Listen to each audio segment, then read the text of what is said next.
Oh, the carry down to the 9-yard line.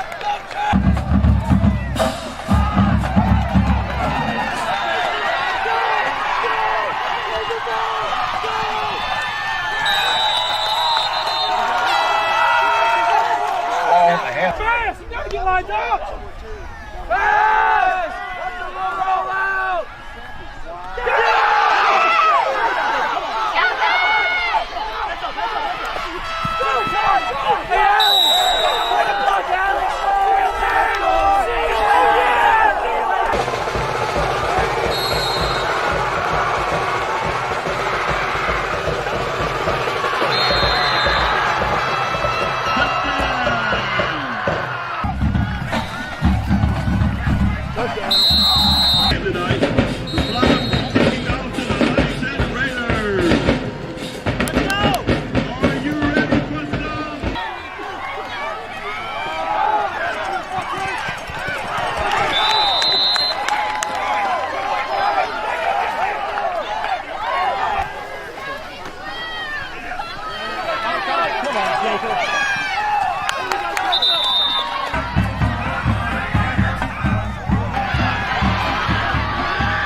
Small once again up the middle.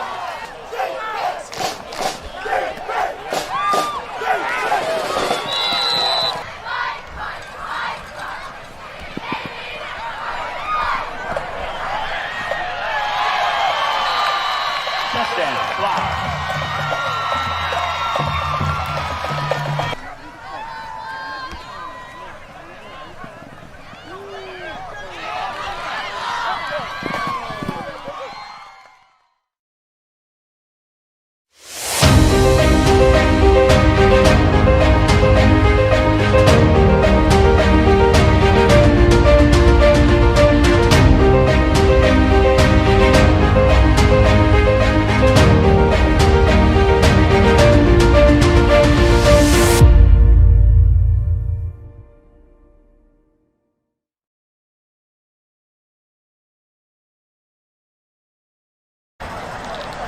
Good evening and welcome to Mesmer Stadium for tonight's exciting District 1-3A action between the Loyola Flyers and the North Webster Knights. My name is David Winkler. I'm once again joined by my partner in crime, John Carmody. Stander Olson will be taking the place of the famous Art Carmody tonight on the sideline. I'm sure he's going to do a great job for us. Tonight the Flyers welcome the Knights in to a very important district game, John. The Flyers come in 4-3 and 2-0 in District 1-3A. The Knights come in 3-4, and they've lost their only game that they've played to the Bossier Bearcats, who the Flyers beat right here at Mesmer last week. The Knights are going to present a little bit of a different challenge than Bossier did. As a predominantly running team, they're not quite the high-octane offense that Bossier brought in here to Mesmer Stadium, John. But the Flyers did a fantastic job, probably the best defensive job that they've done all year against the Bearcats. Well, you know, one of the things that was interesting about that game was, and through the season, is they've experimented with different players, and I think that they're really kind of finding the group of players that are going to work well for them. Marshall Bryan played extremely well in the last few weeks, playing a defensive end.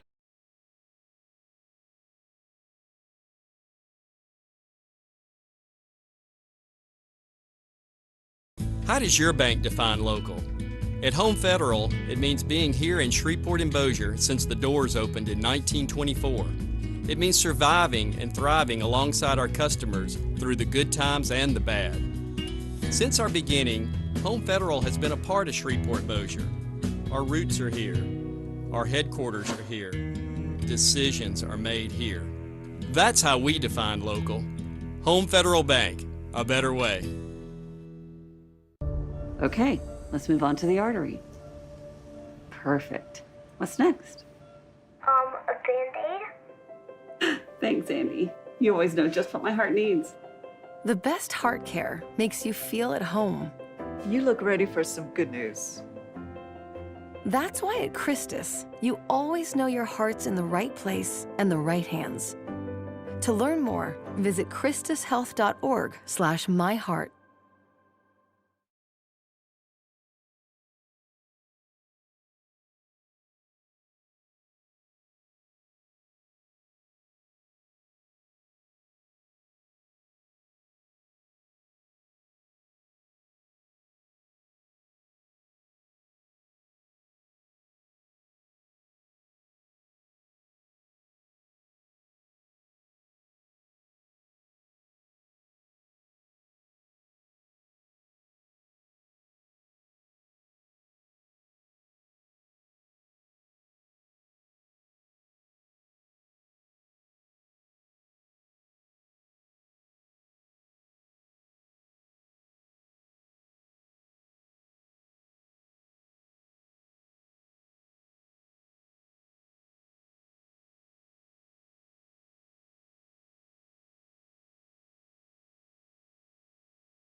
Welcome back to Mesmer Stadium, 428 here before kickoff, and we've got a great interview that Standard Olson did for us here just a minute ago with Loyola head coach Mike Green.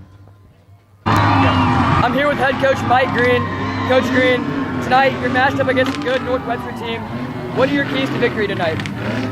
Well, we can't give up a big play. We can't let them get a quick strike. If we'll make them drive the ball down and get as many tackles and hits on them, I think they'll cough up the ball. We just can't have any big strikes on us. All right, thank you. Good luck. All right, thank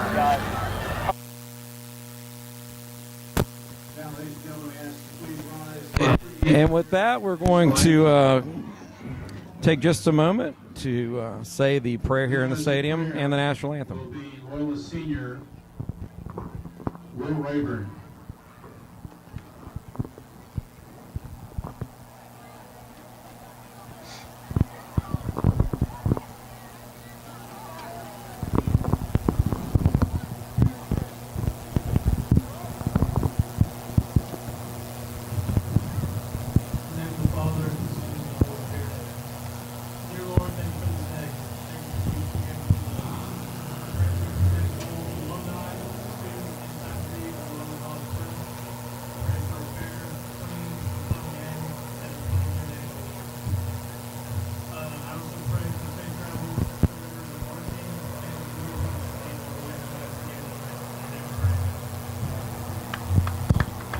now with our national anthem, here's sophomore Martha Van Cher.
That was Will Rayburn and Martha Van Cherry. Captains for the Flyers tonight, number 74, Will Rayburn, number So, John, Marshall Bryan.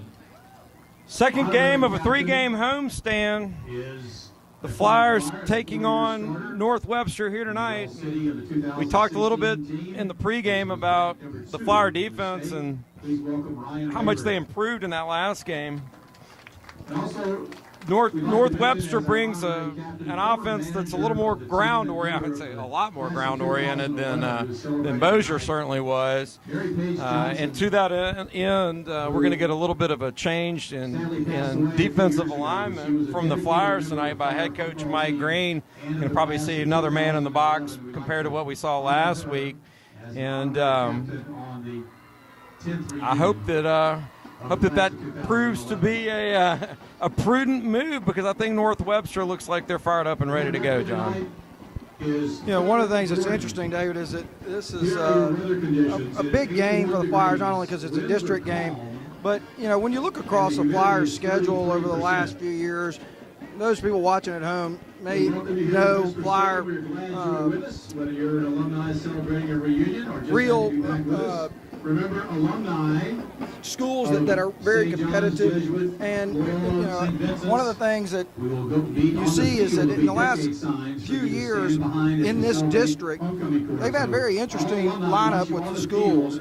Bossier has been if you want to call it, a traditional rival for the Flyers for many, many, many years, because the schools date back so far, and many alumni certainly probably appreciate a Loyola and Bossier rivalry. But this game right here it's been a big game over the last few years. 2 years ago, I'm sure you remember, there was a lot of craziness going on. There was even the sideline crew got thrown out of the game, and there was some crazy offensive targeting calls against Trey Taylor.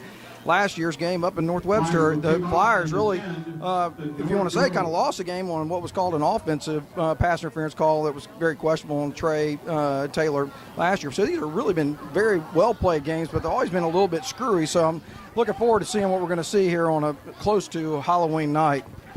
So the Flyers won the coin toss. They deferred to the second half, so they'll kick here. They're going to defend the north end zone. Unlike last week, there is no wind at all here in the stadium tonight. The flag is just dead still over there, temp in the low 70s at kickoff. Expected to dip down into the 60s before this one's over with. Matter of fact, it's so still in here tonight, John, the dust from the gravel parking lot is just kind of hovering over the stadium still. It makes it kind of thick to breathe up here almost. But here we go. Jacob Lafitte in his do-it-all duty, one of them anyway. He's going to kick here for the Flyers, and he's got a big leg. Don't be surprised if he kicks this one into the back of the end zone. And that's exactly what he's going to do. No win, doesn't matter. He kicks it into the end zone. That's going to be a touchback, and the Knights will have it 1st and 10 from their own 20. Yeah, you can see even North Webster expected it to go to the end zone. Very few people even moved to kind of set up a wedge. So you can tell they've seen Jacob's leg on film. 1st and 10 for North Webster. So Colin McKenzie will lead the Knights out for their first possession of the night. The Knights will be led by McKenzie along with Braden Robertson and Jamarcus Stevens.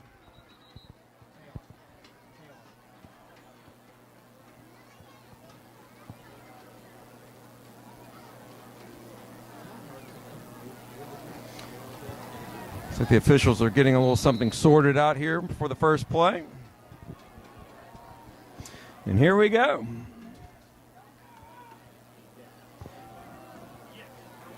The first handoff that time is going to go to Jamarcus Stevens. He'll pick up maybe 2 yards, and it'll make it 2nd and 8. Yeah, right off the bat, they're coming off a little inside trap. And Marshall Bryan right there staying where he needs to be.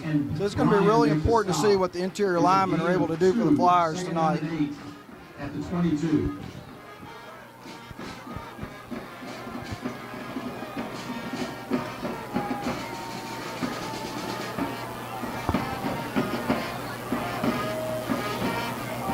Again, the handoff goes to Stevens. Stevens tries to break a couple of tackles, and he'll be able to work his way up across the 25 up to the 27-yard line.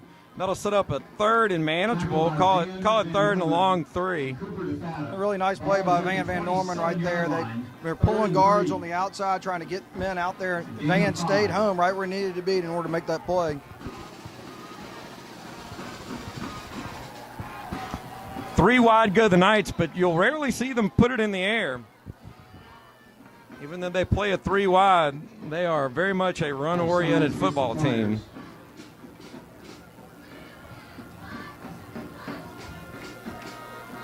That'll bring up a 1st and 10 at the 32. Not to say they won't put it in the air, John.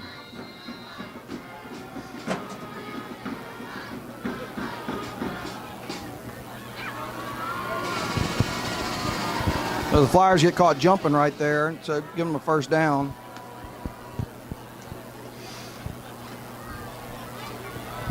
Flyers with the first small mistake of the night, giving the Knights a fresh set of downs here early in the first quarter. David Winkler, John Carmody. Stander Olson on the sideline. Is he going to Wally Pip Art tonight, John? I hope Art's listening so he can find out. Art, if you're listening, that was a pretty strong interview with Coach Green by Stander earlier before the game. Better watch out. 6 yards on the carry that time. Sets up 2nd and 4. 9:58 here in the first. Scoreless game here in Mesmer. McKenzie is going to look to throw this time. And that pass is incomplete. Let's see. I believe, yes. Incomplete. He wanted Jalarian Robinson. That'll make it 3rd and 4. This is one of the things that North Webster really likes to do is their pass plays are generally a rollout to give the quarterback an option to try to run the ball. Right there was defensed well, and so he really had to kind of make his pass. There was no option of really getting outside. 3rd and 4. Flyers with a great opportunity to get off the field right here. The defense. And again, going to look to throw, and that pass is complete to Cooper Sanders, and Sanders is across midfield down to the Flyer 41-yard line. So big pass play there for the Knights. They pick up 24 yards. Number 9, Cooper Sanders. Grayson Hutchins makes a stop. Grayson Hutchins on the stop. Yeah, we saw this last week, David. That middle of the Flyers' pass defense has been where they've been vulnerable. And right there, North Webster must have seen some of that tape last week. Well, it is interesting. You know, I've obviously mentioned several times earlier that they don't throw the ball that often, but, you know, you can't underestimate to the point that the wind played a big factor in all of the area games last week. There were probably a lot of teams that didn't throw the ball much last week, including the Flyers, who certainly we all know can throw the ball, but they didn't last week mainly because of the conditions. And that can certainly skew the stats and the game plans for a lot of teams, and it could lead you to kind of a false sense of security there. 2nd and 1 after the 9-yard gain. Knights on the move early in the first quarter here at Mesmer. Big hole that time for Stevens, and Stevens will get all the way down to the Flyer 24-yard line. So, John, the Knights have taken the ball from their 20 and are now sitting on the Flyer 24 here early in the first quarter. The Knight offense is looking pretty strong right now. The Flyer defense needs to stiffen up a little bit right here. And they're just trap blocking inside, and so the Flyers are going to end up need to make sure that they make their reads. You can see what North Webster doing. They do that trap block, and then they fake the trap block and let the quarterback run outside.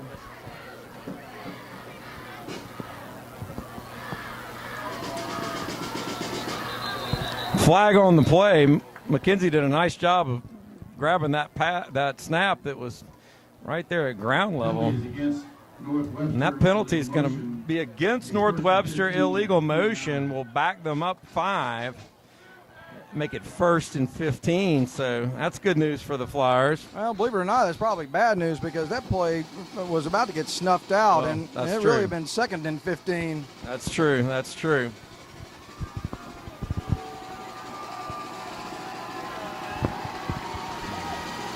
McKenzie, he is going to look to throw again, and that pass is again complete.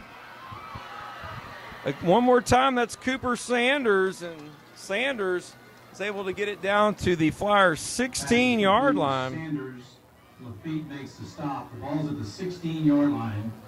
Gain of 13. So there's a nice little wide receiver screen right there. They were able to get blockers outside to create a lane for him. Again, the Flyers have got to come up right there. If they read that screen, they have got to come up and play him a lot tighter. They cannot let those blocks get out there on him.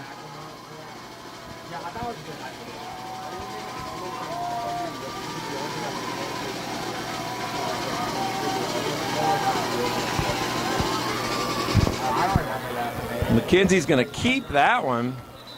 He'll pick up maybe 5 yards, it looks like. Cooper DeFata made the tackle, but there is another flag on the play. Holding against the Knights is the call, so we'll erase that game and back up the Knights. Looks like they're going to end up placing the ball on the Loyola 22-yard line. So net loss of 9 there for the Knights. Make it 2nd and 8. At the 22.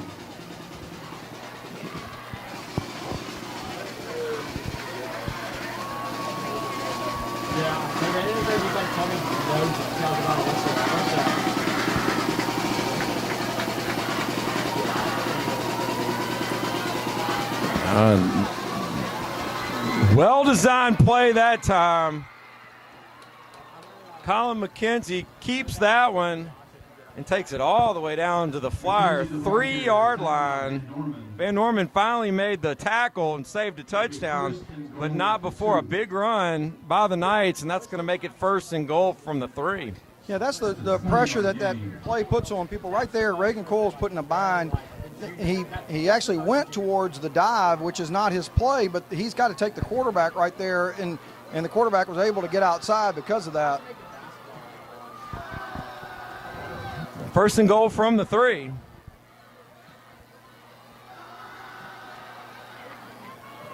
Handoff that time to Stevens, and Stevens might have picked up a yard, if that. They're going to call it no gain, so make it 2nd and goal. Cooper DeFata with a great job flying in there and making the tackle there. That's exactly right, David. He wasn't reading that part. He was flying. He wasn't waiting on anything because right now, I mean, again, you can't wait on all these trap blocks and everything else. You're going to have to get there.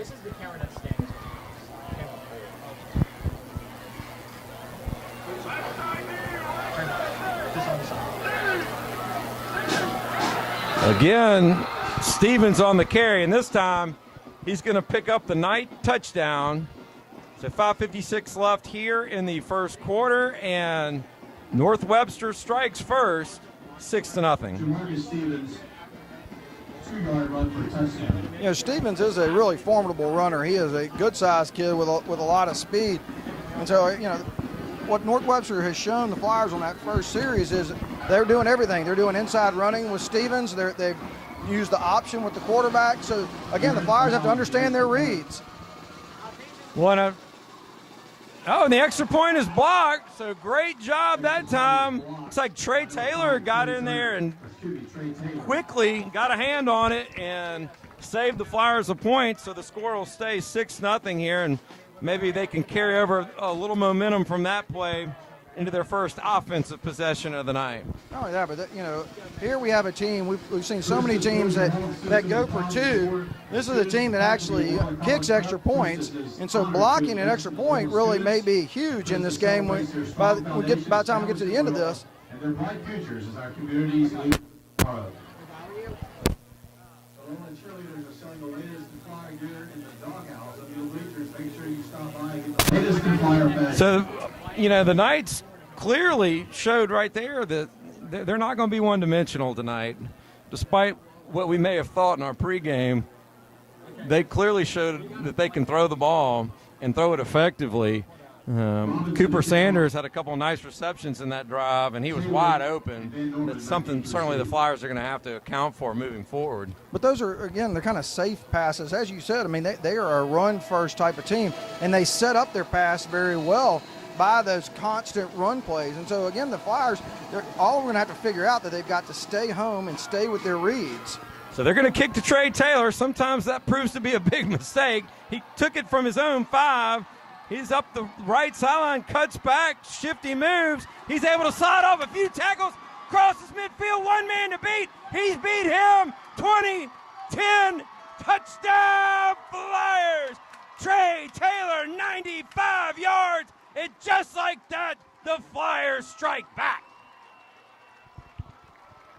Woo! I'm speechless, David. That is an incredible run, you know. That was Billy Cannon-esque right there. And with the Jacob Lafitte, sorry there, extra point, the Flyers, who were down 6-0 not 5 seconds ago in this game, find themselves up by 1, 7-6.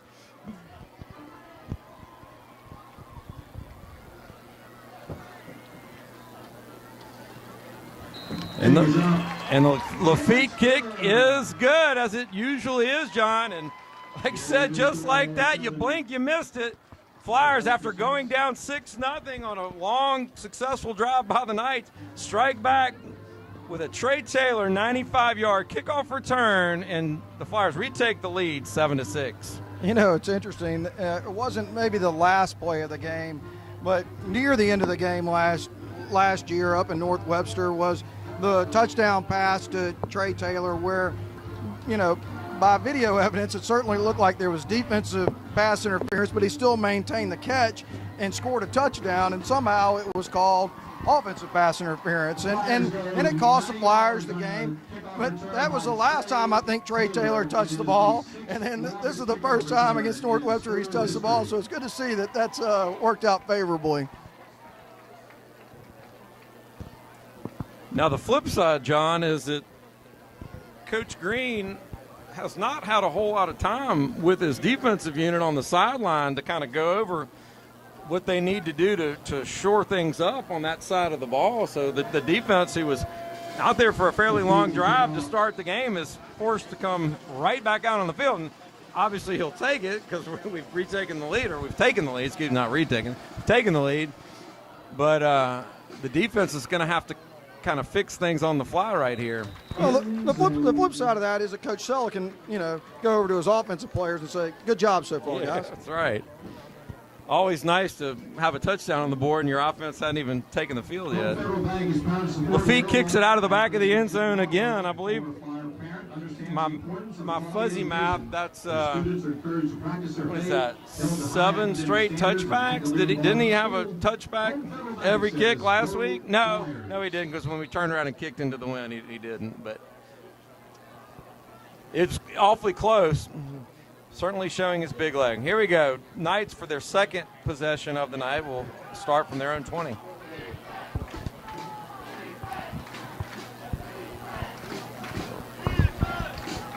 Jamarcus Stevens will take that carry, and just like the first carry of the first possession, he's met by a host of Flyers around the right side. He didn't make it back, maybe made it back to the original line of scrimmage, and that's it. Reagan Coyle amongst other Flyers there for the tackle. So, number one, Andrew DeFatta did a fantastic job. They pulled the guard right there. Andrew closed it down. And so Jude Gaydon was able to go unobstructed to the running back. Really well played by both of them.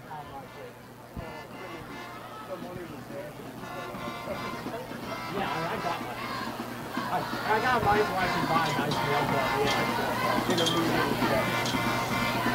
McKenzie's going to keep this one. He's looking downfield, and again he's got his man Sanders, and Sanders up to the 38-yard line is going to have enough for a night first down. That's a gain of, it's like 18 yards.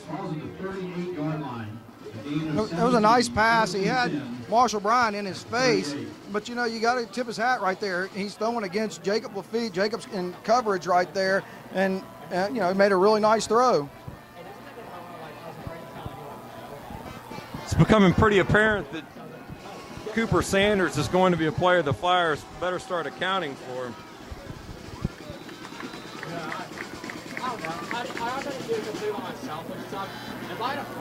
So 3 yards on that carry goes McKenzie. Make it 2nd and 7. Again, this is what North Webster is going to be doing. They're going to be trying to set up plays. They're setting you up for the next thing. They're not showing you, one thing to just continue to come back to it. They're giving you the entire playbook. And so the Flyers have to be able to make sure that they stay disciplined and see their reads. McKenzie back to Sanders again on the exact same play almost. And Sanders is able to break a couple of tackles. He'll finally be brought down at the 38-yard line, but not before he picks up 21 yards and another Knight first down. John Carmody on the stop that time. Again, the same exact play they did before, a wide receiver screen, and the Flyers are letting the receiver catch the ball, and they're getting their blockers out there on the corner and the safety, and so he's got that avenue. And so, the Flyers have got to be able to read that quicker and get there. I think that's what Coach McDonald is probably stressing at this point. We had a timeout there for injury. That looks like a big number 54 for the Knights. That's Jonathan Kaufman, and he's able to walk off on his own, so that's always a good sign. So 1st and 10 Knights from the Flyer 40. 3 minutes, 34 seconds left here in the first quarter. Flyers lead it 7-6. McKenzie's going to hand off to Stevens, and Stevens maybe gets a yard. Maybe call it 2nd and 9. Stevens stopped by Marshall Bryan, Reagan Coyle. Gain of 1, 2nd and nice crowd tonight here at Mesmer Stadium, John. Homecoming, packed stands. I'm sure the Flyer defense would like to make a big play here, get their crowds off their feet, making some noise, John. But before we do that, we're going to have a timeout. We'll be right back. You're watching Flyer football on LCP TV. Get your switch.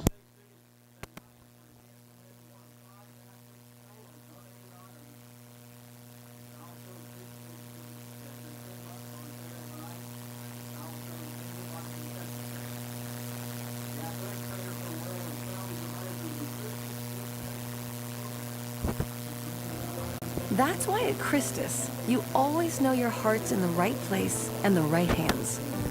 To learn more, visit christushealth.org/myheart.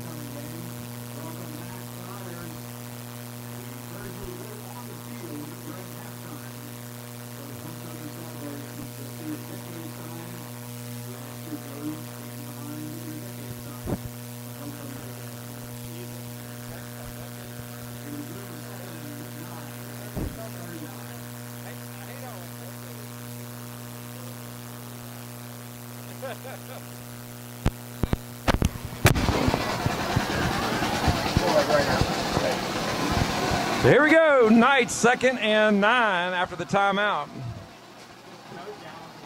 That pass, oh, nearly intercepted that time.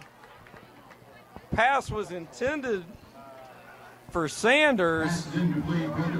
It was broken up by Van Norman, who did a great job.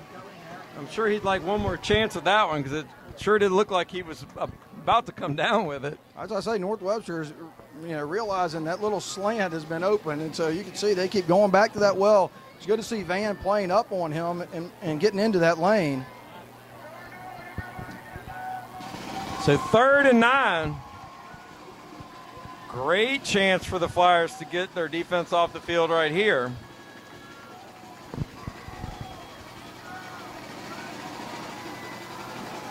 McKenzie's going to keep that one. He's going to pitch. Ball's on the ground. Ball's on the ground. Can the Flyers get on it? Yes, they can. Flyer football after the big turnover by Colin McKenzie. And after the recovery, the Flyers will have it 1st and 10 at their own 38-yard line.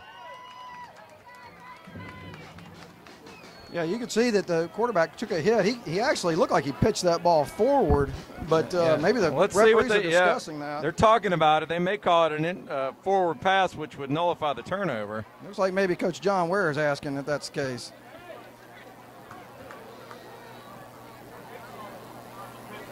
So that's exactly what they've done, John. So that's actually a big break, even though it's going to be 4th down. It's a big break for the Knights right there on a bang-bang call that probably could have gone either way. It'll make it 4th and call it 7. You're exactly right, David. I mean, that is really, really a lucky break for the North Webster Knights. I mean, that. And it looks like that was really, played well, and Grayson made a nice recovery. That saved, 40 yards, and potentially even if they stop this drive. So it looks like they're going to keep their offense on the field right now. Loyola does not elect to call a timeout. McKenzie's just going to drop back and look to throw. He's looking all the way downfield. That pass is going to be way over the head of his intended receiver. He wanted Greg Davis that time. And the Flyers will take over now, 1st and 10 from their own 37. Well, I mean, karma worked out right there. I mean, you got the ball back right where just about Grayson recovered the fumble. So, Flyers starting right where you expect them to. So with 2 minutes and 45 seconds left here in the first quarter, the Flyer offense will take the field for the first time. It is curious that they wouldn't have punted that ball in that situation.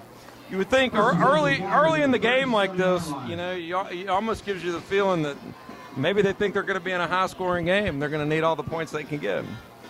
So Lafitte, first play, is going to roll right. He's got his man Taylor. Taylor's going to be spun out of bounds up at the, looks like they're going to mark him at the 46. That'll be a gain of 9.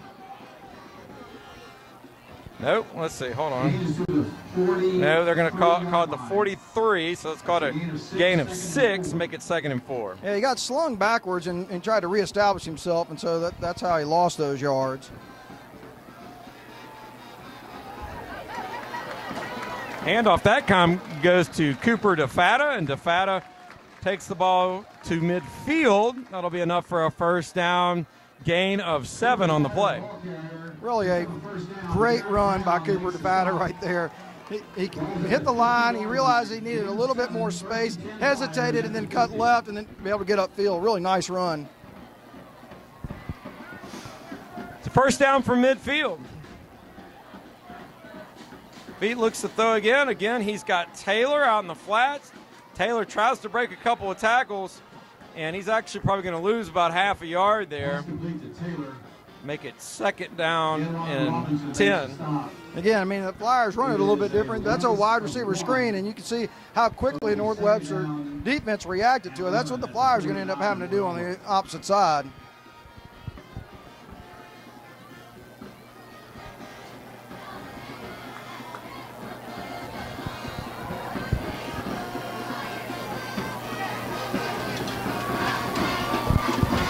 Taylor comes in motion. This time Lafitte's going to keep it, and he'll make it down to the North Webster 43. That'll be a gain of 7. Gain of 8, and that'll make it third down and call it 3. Really a nicely designed play. Coach Sella brings Trey Taylor into motion, so it looks like he can be the pitch man. So the end has to respect that and allow Jacob to get inside of him and get all those yards.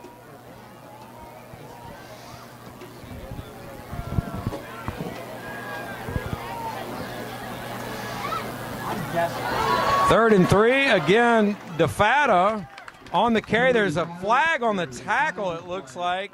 DeFata got the first down to the Knight 35. It's an 8-yard gain. Let's see what the flag is. So, yeah, it's going to be a face mask against North Webster. And we'll see which variety that is. It was a really nice job on the 5-yard variety. On the pull by Andrew DeFata. Nice kick out for Cooper to get inside of that. And then, again, Cooper did a nice job of reading, cutting off of that block, and then getting upfield. So after the penalty, it's 1st and 10 from the Knight 30. Van Norman goes in motion. That time, the handoff goes to Trace Wall, and Wall loses 3 on the carry. Knight defense did a great job of plugging up the middle that time, John. They really did, and again, the Flyers were going with straight ahead blocking right there, and a lot of times they do that little read option off of that, but the North Webster just stuffed it up.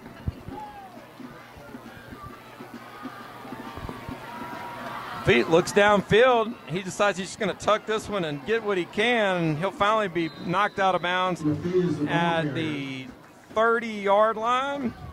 That'll be a gain of about 3. Which will make it 3rd and 10.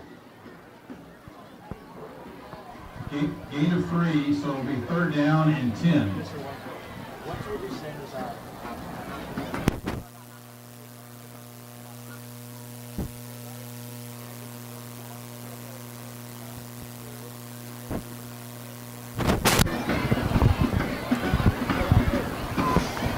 Lafitte looks back to the sidelines on what really is a big 3rd down play right here, John. Probably just a tad bit out of his field goal range, but we've heard he can do this in practice. That ball's going to be tipped, so we'll find out right here what kind of confidence Coach Green has in about a 46-yard field goal. Yeah, North Webster was just sitting on that play right there. The middle linebacker, you could tell he had sniffed out the fact that was going to be a quick slant to Trey. All right, so that's going to be the end of the first quarter, and we're going to go to a sideline report by Stanner Olson. The first quarter dominated in possession time by North Webster. Put together a nice long drive on the ground. The run game has been very efficient for them. Trey Taylor was able to answer that with the sixth longest kickoff in school history. We'll see what happens from now, but back to you guys.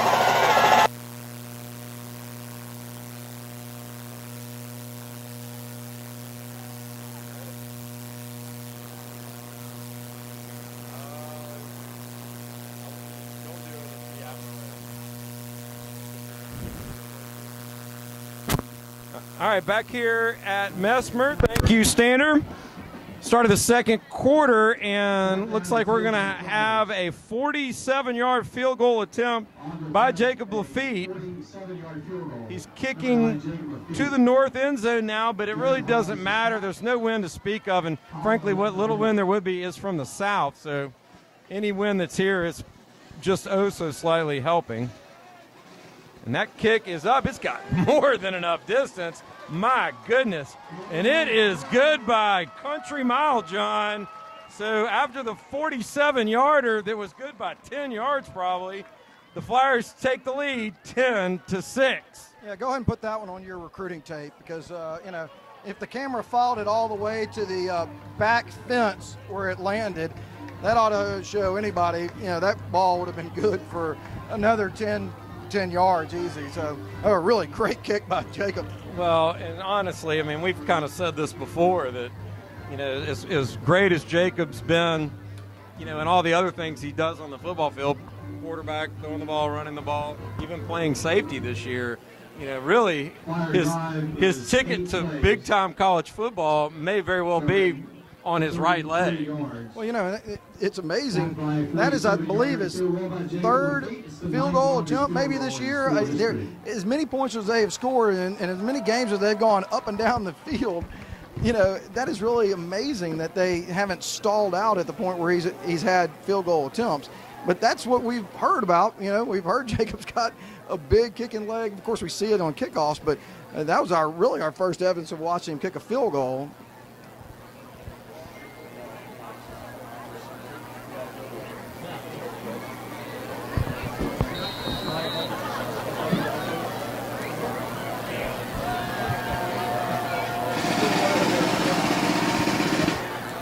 That time he kind of throws a wedge shot up there. It's going to be fielded on the 7-yard line by the Knights, and Flyer kick coverage team does a great job of corralling.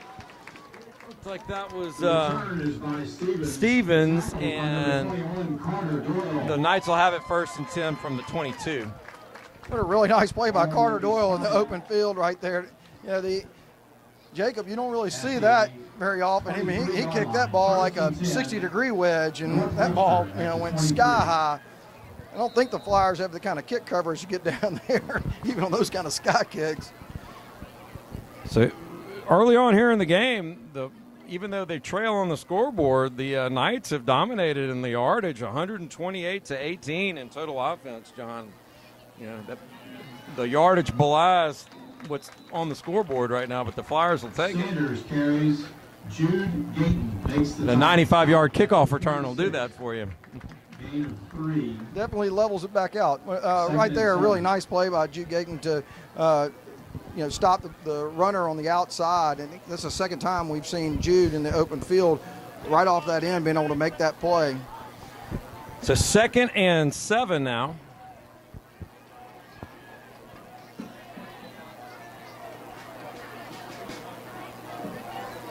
Stevens motions in line, and it looked like he might have been stepping forward when he snapped the ball, John. He definitely was, Dave. You're exactly right. And that's going to cost the Knights 5 yards. That'll make it 2nd and 12. I like that play design, though. They were about to crash down on the defensive end and try to come outside. Again, I hope the Flyers have seen that in their North Webster playbook and are ready for that.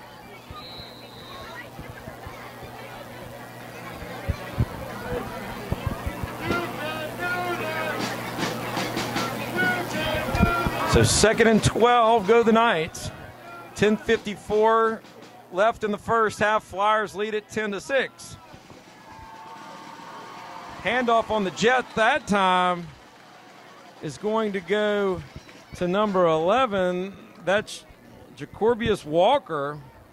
And Walker looked like he had a lot of speed coming around the edge, and the Flyer defense did a great job. Cooper DeFatta and Lafitte there to corral him before he could make that and turn that into a big play, make it 3rd and 6. The only problem, Reagan Cole has got to kind of stay back right there. He came so far upfield that he kind of ran himself out of the play, and so you know it was a nice play by the safety in the corner to pick that up.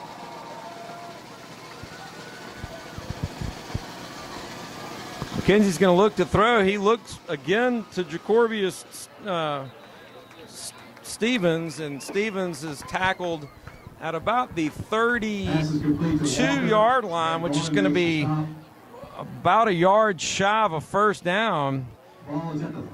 So we'll see what North Webster decides to do here.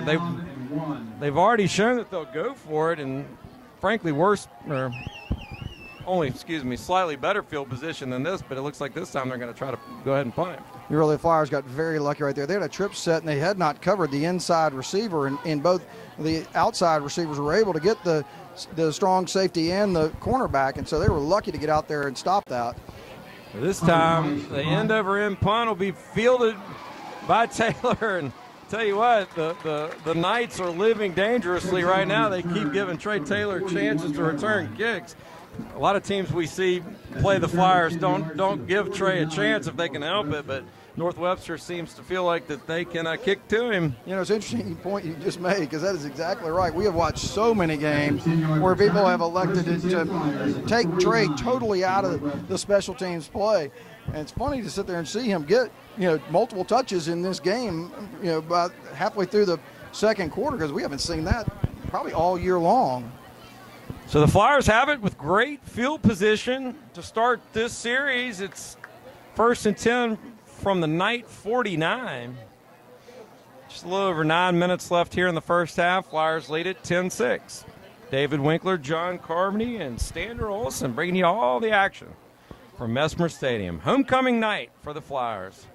Lafitte's going to keep this one, and he's got a nice run. He's got it all the way up to the 40-yard line. It'll be about a yard shy of the first down, gain of 9. Really nice kick-out block right there, and Jacob was able to turn inside and make a little quick jump to the left and get about 6 or 7 more yards. This is like on the ground. So yeah, this. It's the same.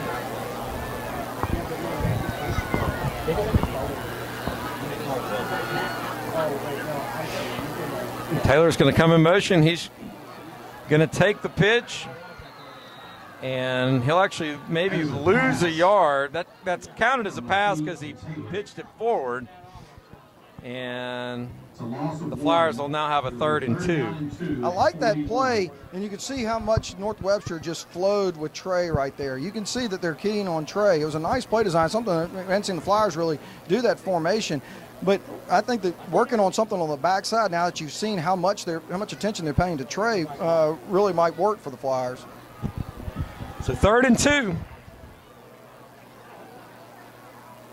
It looks like for a second the Flyers almost got North Webster to jump, but the official doesn't pull his hanky out, and they're going to hand it off to Trace Wall, and Wall is going to have a Flyer first down at the North Webster 35. That is the way to follow your blocking right there. Trace Wall, a beautiful job of the patience that he needed to have, and then turning on the speed and then the power at the end of the run.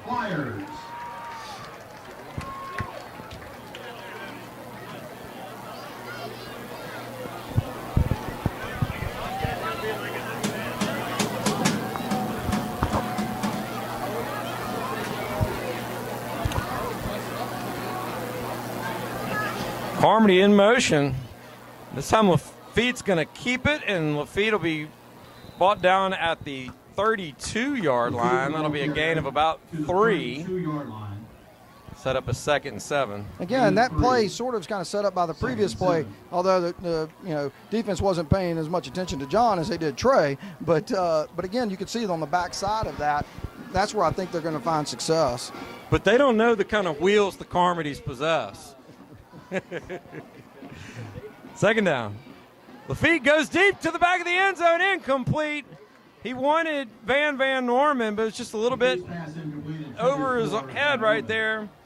He was open. He had a step on his man, but just couldn't quite complete that one. And that's exactly right. I mean, there's nothing bad you could say about that. That ball was aired out. He put some air underneath it to let him run up underneath it. So Van was in full stride right there. It was just the pass was just a tad too long. I really like the play design. I like the execution. So 3rd and 7, and we've already seen that we are squarely within Lafitte field goal range right now. So even if they didn't get it, the Flyers will have a chance to put some more points on the board. Lafitte's going to look to throw. He's going to tuck it and run. He gets away from the first man, and he'll be brought down back at the 32. He'll actually lose a yard.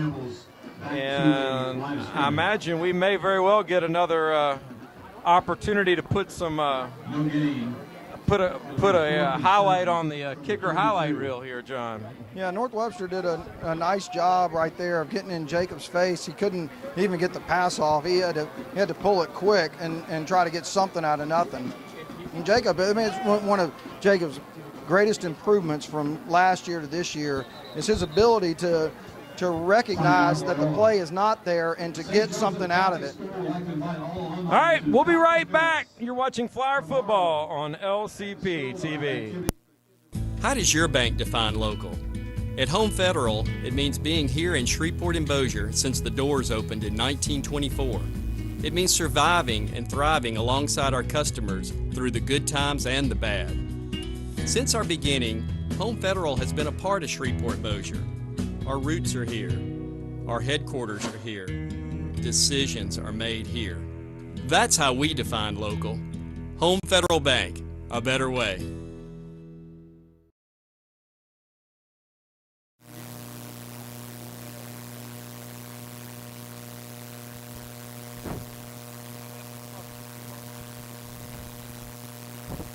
All right, welcome back. 5:59 left here in the first half. Flyers lead at 10-6, and we're going to find out if Coach Green wants to see another field goal opportunity here, and looks like he will decide to go for this one. So interesting, even though we've seen Lafitte has way more than enough leg to kick a field goal from right here. Flyers are going to go for it on 4th and 7. Lafitte's going to look to throw. He's under pressure. They were setting up the bubble screen. He wanted Van Norman, but Van Norman dropped it right there. Well-designed play, but just couldn't quite hang on to it, and the Flyers will turn it over on downs. Again, as you said, it's a well-designed play. I don't know that he was going to get there. He caught it about 3 yards up the field, but there were some North Webster Knights that were in close vicinity. So, but it was a good play, at that point. But I'm with you, man. I might have given Jacob another shot right there, the way he just booted that last one.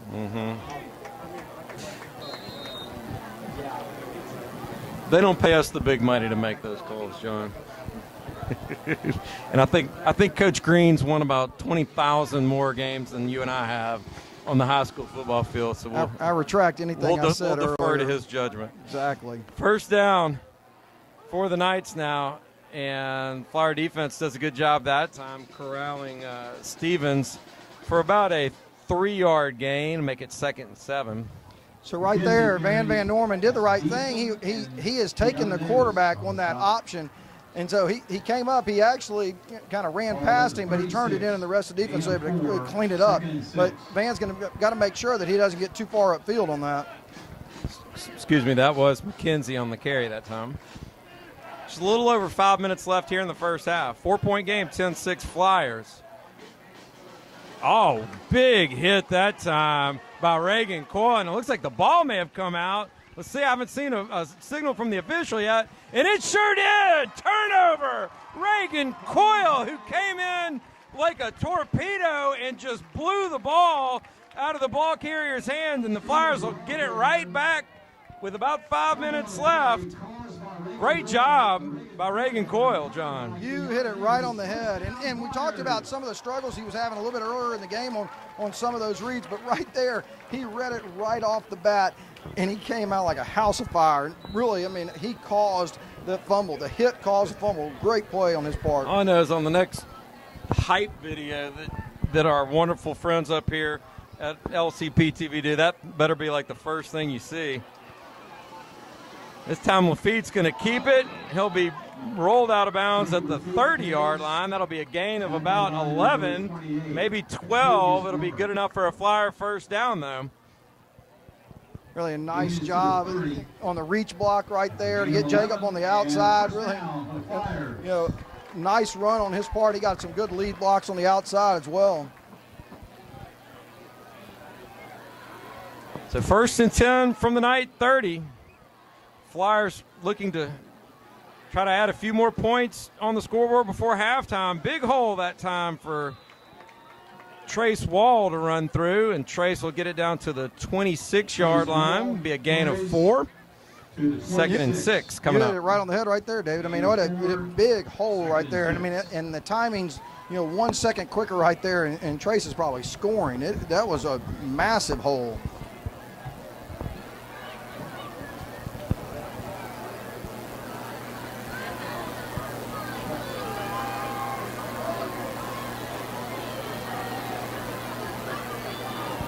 Feed throws incomplete.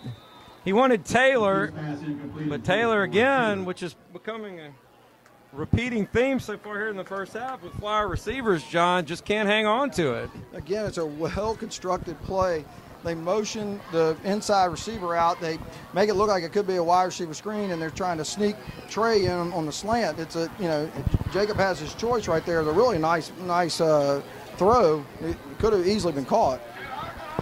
So 3rd and 6 now. Flyers need the 20-yard line for a first. Members of the homecoming court and their escorts are asked to report to the patio at this time. And members of the homecoming court and those involved in the homecoming ceremony, please report to the patio at this time. Feet looks downfield. He wanted Taylor, and that ball is going to be intercepted in the end zone. So it was a little bit overthrown, John, and North Webster did a great job of coming down with that one. It'll be 1st and 10 Knights from their own 20 after the turnover. Yeah, that was a tough one right there. Trey actually was kind of held up by the corner. You might have called a little defensive holding with the ball in the air, but they didn't call that. But again, that ball hung up so much that the safety was able to come over and give support and make the interception. So it's still a 4-point game with 4 minutes left here in the half, John, and hopefully we won't look back at the end of this one and feel like the 2 scoring opportunities the Flyers have had here late in the second quarter that they haven't been able to come up with any points don't cost them. Big run that time by Jamarcus Stevens. Stevens will carry it down to the 33-yard line. They sent Van Norman on that play, and Van was right there in the hole. Running back made a nice spin move inside of him and then was able to hit the hole and gain 14. 1st and 10. So after the 14-yard gain, it'll be 1st and 10 Knights from the 34.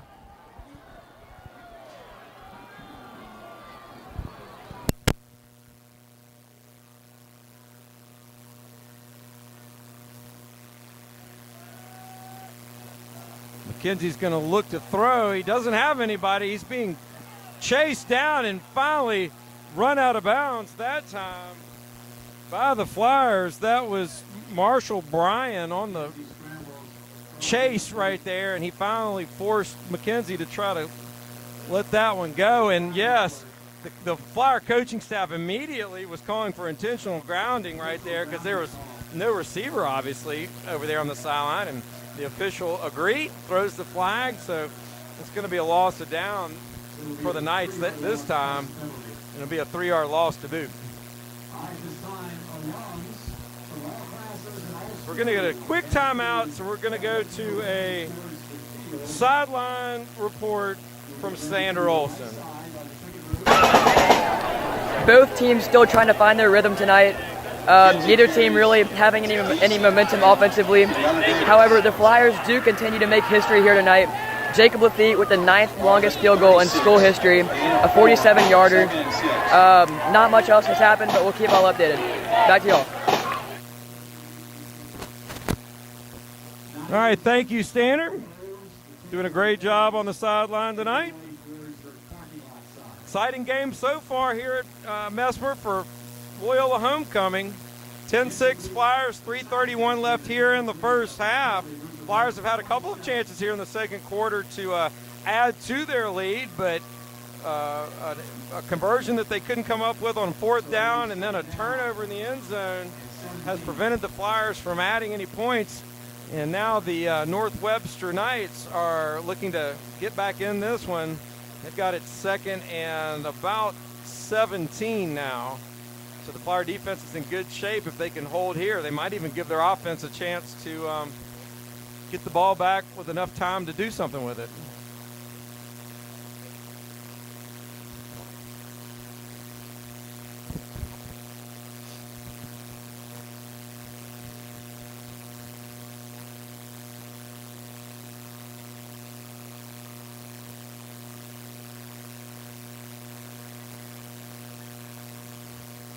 Officials look like they are discussing something with both teams there, and signals ready for play now.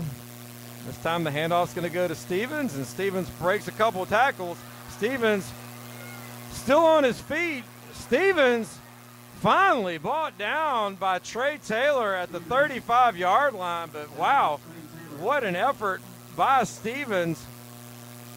That's a 30-yard run by Jamarcus Stevens, so heck of an effort there, and the Knights now have it 1st and 10 from the Flyer 35. Just a little bit over 3 minutes left here in the first half.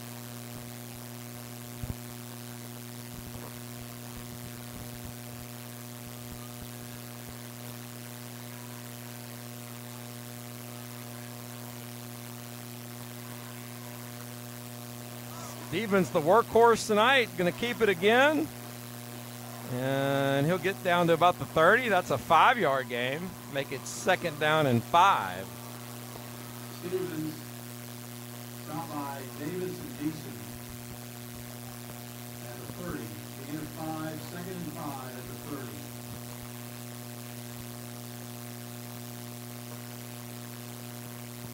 Clock continues to move. 2 minutes and 23 seconds left here in the first half. Knights trail at 10-6, but they're threatening now.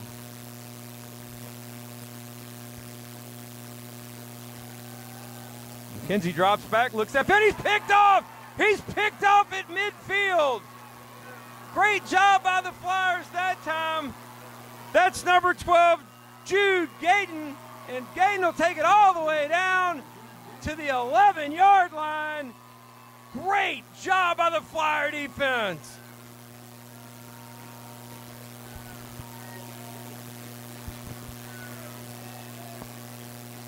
No flags.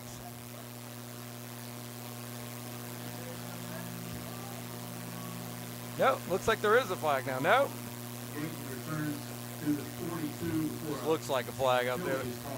Something on the field, but it's nope. Nope, actually I'm wrong. It is a flag. 53-year-old eyes deceiving me up here. So after the flag, the ball is going to be brought back to midfield. Flyers will have it 1st and 10 with 1:58 left here in the first half. Going to have to get with Dr. Carmody here for a new prescription. Here comes the Flyer offense. Plenty of time to work with. 1:58. Pete's going to keep that one. He'll pick up almost 3 yards, maybe 2. Make it 2nd and 8. Clock moves 1:45. Flyer offense needs to show some urgency here.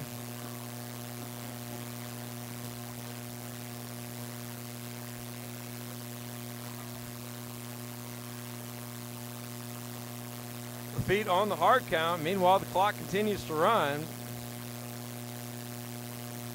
Not really sure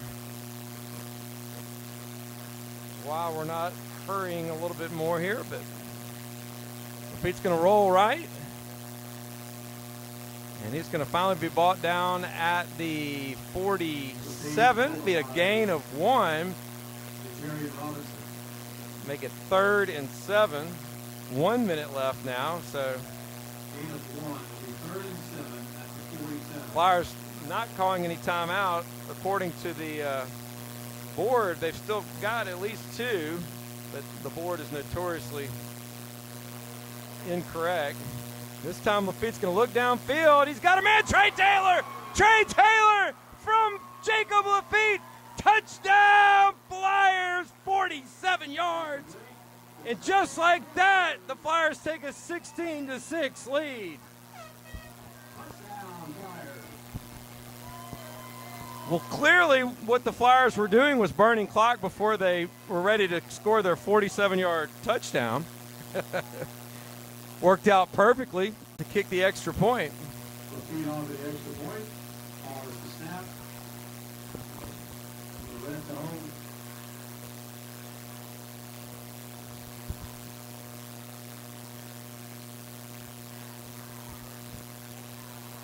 So the kick is good. 37 seconds left here in the first half. Flyers now lead it 17-6.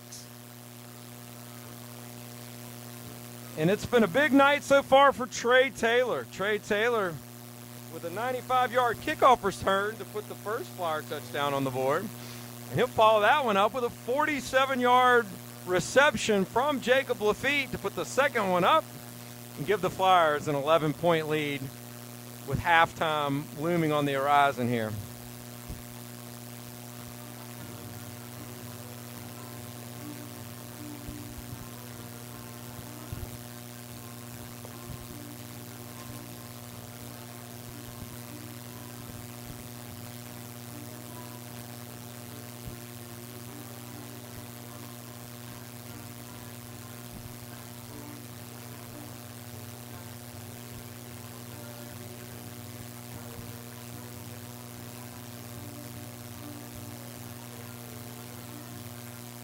Flyers go 50 yards in 3 plays. A 47-yard touchdown pass from Jacob Lafitte to Trey Taylor.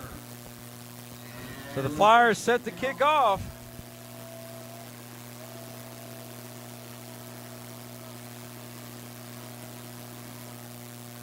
Lafitte again is going to kick it short, little wedge shot that bounces at the 15. It'll be fielded at about the 12-yard line by Stevens, and Stevens is going to be bought down by a host of Flyers. It'll be first and 10 Knights from their own 17. It's a great job by the Flyer special teams unit there.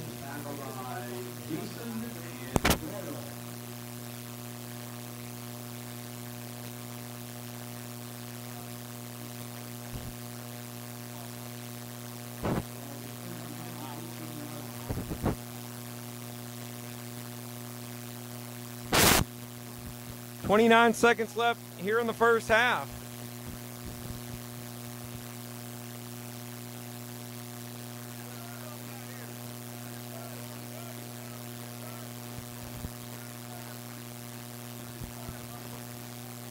McKenzie's going to hand off this time to Sanders, and Sanders is going to make it up to the 24-yard line. Be a gain of 7, make it second down, and gain of 6, make it second and 4. Clock continues to move. 10 seconds. We'll see if the Knights want to try to squeeze one more play in here, or if they're going to be content to take this one to the locker room. And looks like that's going to be the end of the first half. So your score here on a beautiful homecoming night in Mesmer Stadium. Loyola leads it at halftime, 17-6. We'll be right back after a quick 60-second spot from Christus and from Home Federal, our great sponsors. We'll be right back. You're watching Flyer Football on LCP TV. How does your bank define local? At Home Federal, it means being here in Shreveport and Bossier since the doors opened in 1924.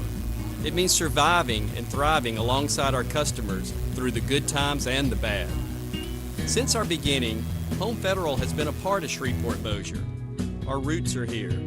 Our headquarters are here. Decisions are made here.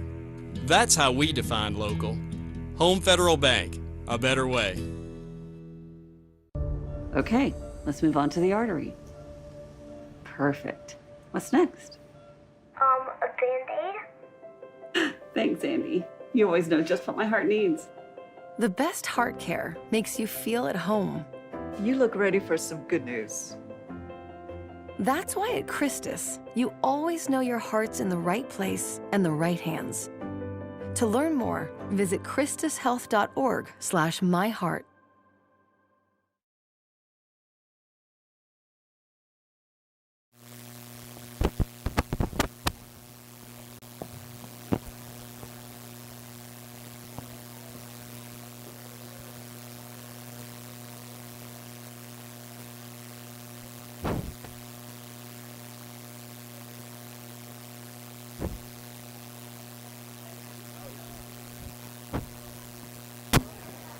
All right, welcome back. Halftime here at Mesmer Stadium, and as we said a couple times tonight, it is homecoming tonight, and as you can see on your screen, the classes from the 40s and 50s all the way up to the 2000, 2010s, and 2020s are making their way out onto the field, which is tradition here at Loyola. They do this for every homecoming, and it's a great opportunity for folks that haven't seen their friends that they went to school with here, in some cases quite a long time, to get to see them, if for just a brief moment.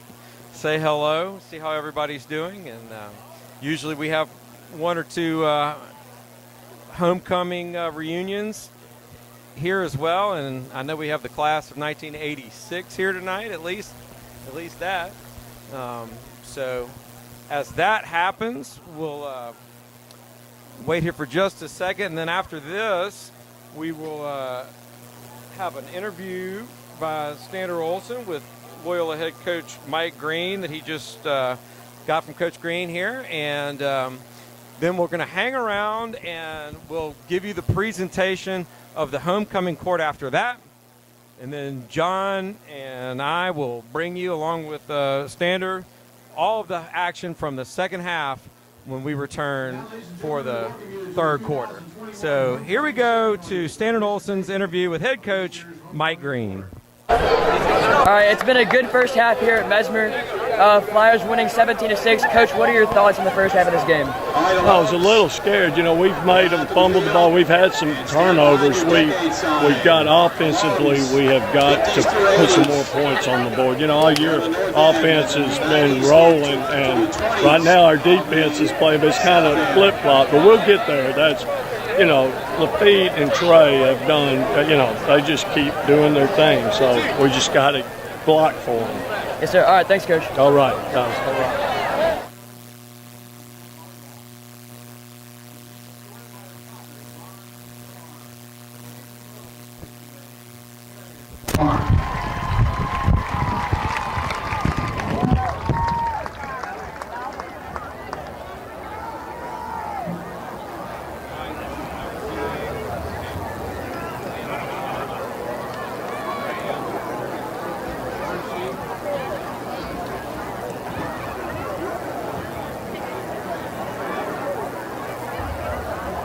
Freshman made, Mallory Elise Thompson.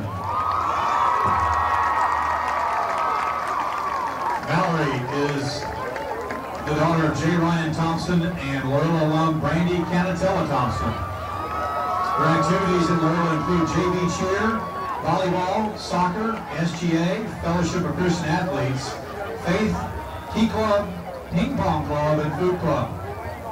Her other interests include animals, church with family, baking, cooking, art, service activities, babysitting, and hanging out with friends.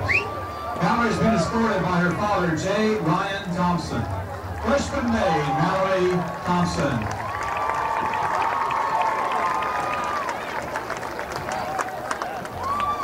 Sophomore maid, Emily Grace Anderson. Emily is the daughter of Elisa and Craig Anderson. At Loyola, Emily's activities include volleyball, being a faith officer, being in Key Club, Fellowship of Christian Athletes, Faith on Fire, and SGA. Her interests include dancing at the Power and Grace School of Performing Arts for 13 years and traveling. Emily is escorted by her father, Craig Anderson. Sophomore maid, Emily Anderson.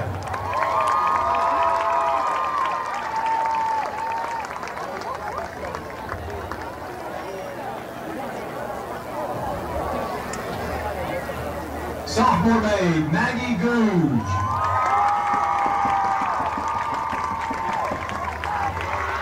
Maggie is the daughter of Dr. David and Jennifer Googe.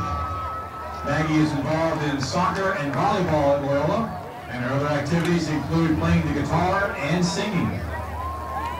She's being escorted by her father, Dr. David Googe. Ladies and gentlemen, sophomore maid, Maggie Googe.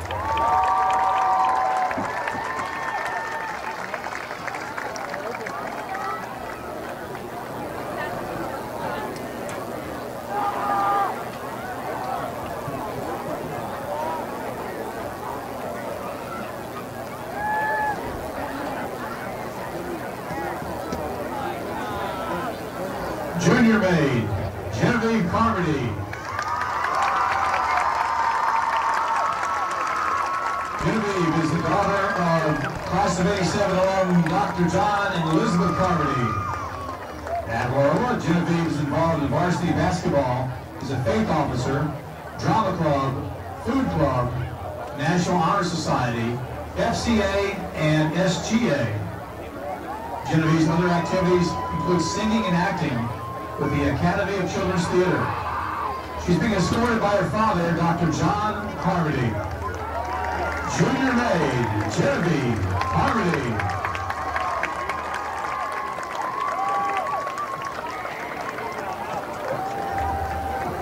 Junior maid, Emma Sykes.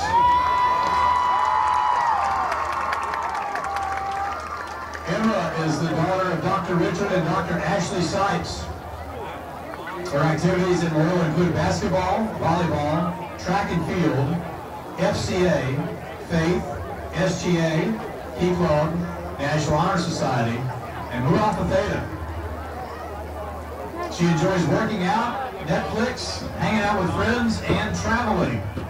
She's escorted by her father, Dr. Richard Sykes. Junior maid Emma Sykes.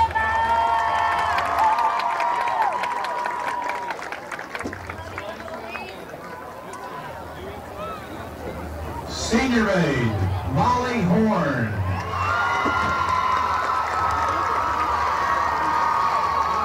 Molly is the daughter of Rob and Suzette Horn. Her activities include varsity volleyball, National Honor Society, SGA, Mu Alpha Theta. Outside of school, she enjoys shopping and traveling. She's being escorted by her father, Rob Horn. Ladies and gentlemen, senior maid Molly Horn.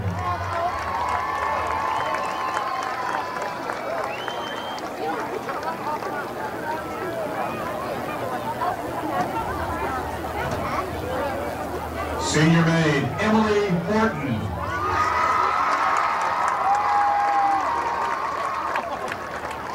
Emily is the daughter of Leland and Dr. Cherry Horton.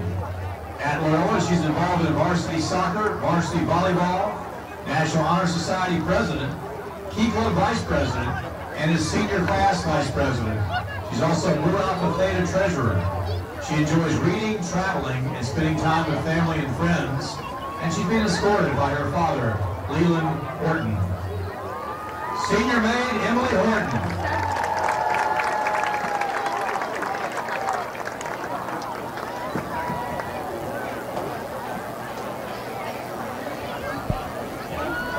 Pep squad favorite, Avery Brown.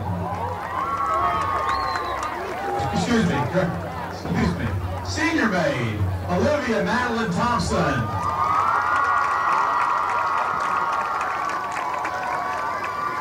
Olivia is the daughter of J. Ryan Thompson and Loyola alum Brandy Canatella Thompson. While at Loyola, Olivia's been active in varsity cheer, soccer, track and field, SGA, senior class secretary, FCA vice president, is in the Key Club, and faith officer. Her hobbies include community service, biology, media arts, making memories with family and friends, traveling, babysitting, shopping, and participating in a heck of a summer medical program and photography. She's escorted by her father, J. Ryan Thompson. Senior maid, Olivia Thompson.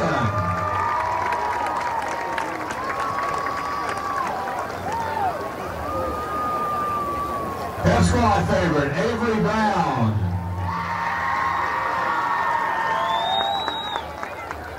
Avery is the daughter of Michelle and Bryce Brown.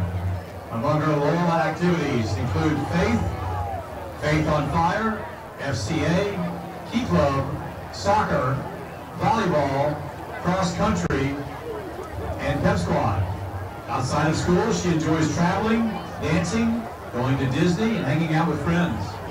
She is escorted by her father, Bryce Brown. Pep squad favorite, Avery Brown.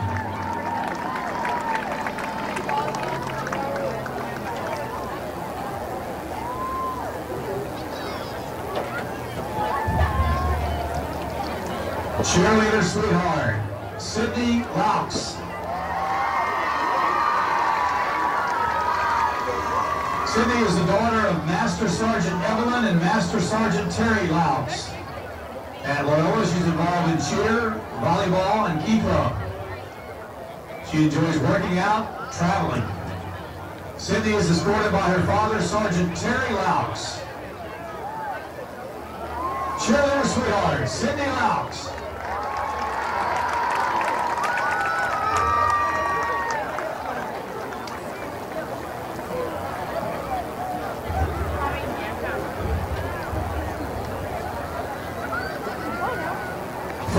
sweetheart, Kate Ebar.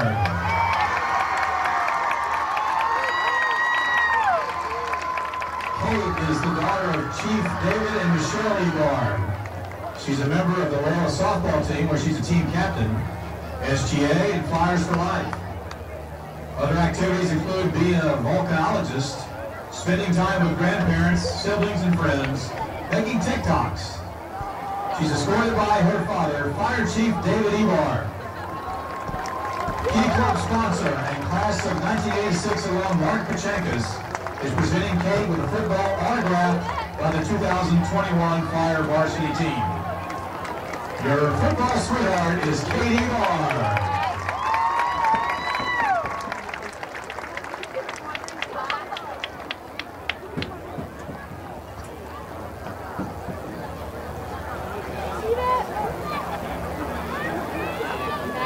And now, ladies and gentlemen, your 2021 Homecoming Queen, Lainey Ball.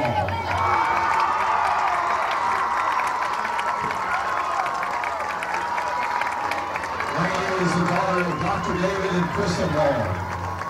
She's been involved in Key Club and SGA, a student orientation leader, soccer, and cheerleading. Her other activities include co-stunting, babysitting, hanging out with family and friends, especially her sisters, annoying her dad at work, and her mom by singing around them. Ladies' crown is being presented by Loyola Principal and class of 84 alum, Mr. John LeBlanc. Ladies and gentlemen, your homecoming queen for 2021, Lainey Ball.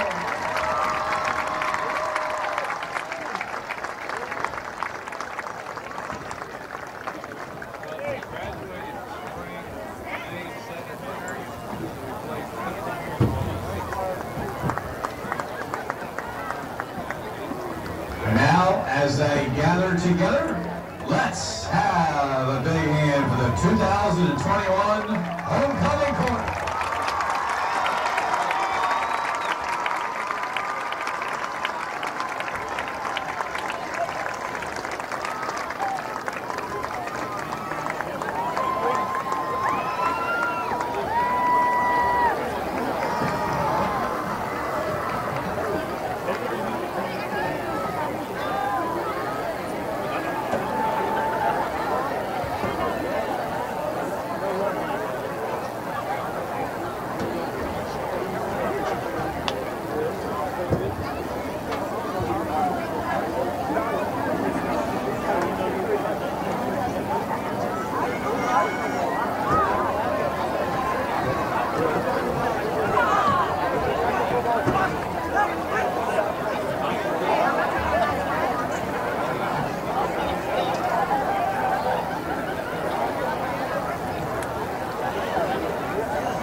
We want to thank all the alums who have participated in the halftime activities.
is your bank defined local. At Home Federal, it means being here in Shreveport and Bossier since the doors opened in 1924. It means surviving and thriving alongside our customers through the good times and the bad. Since our beginning, Home Federal has been a part of Shreveport and Bossier. Our roots are here. Our headquarters are here. Decisions are made here. That's how we define local. Home Federal Bank, a better way. Okay, let's move on to the artery. Perfect. What's next? Thanks, Amy. You always know just what my heart needs. The best heart care makes you feel at home. You look ready for some good news. That's why at Christus, you always know your heart's in the right place and the right hands. To learn more, visit christushealth.org/myheart.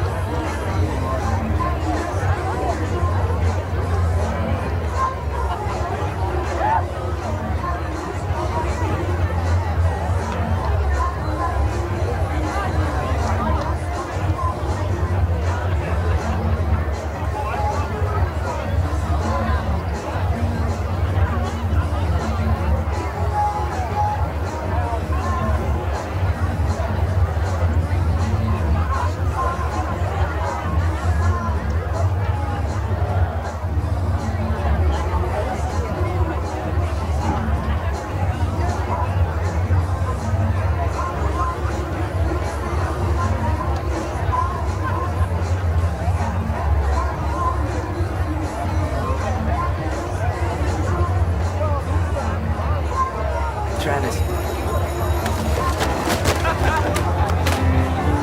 Get some friends, loser.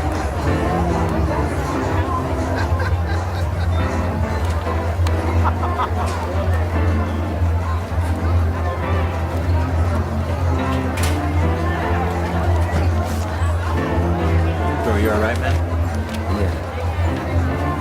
Let me help you. Lean on me when you're not strong. See you around? Yeah. Character. I'll help you Pass it on. carry on. A message from the Foundation for a Better Life. It won't be long. Bird 24, Airline 14. All right, welcome back to Mesmer Stadium.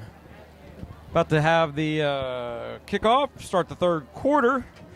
Flyers lead it in what was an exciting first half by 11, 17-6. Pretty much all the Flyers scoring on the back of Trey Taylor, who ran a 95-yard kickoff back to open the Flyers scoring, and then was on the receiving end of a 47-yard Jacob Lafitte touchdown throw.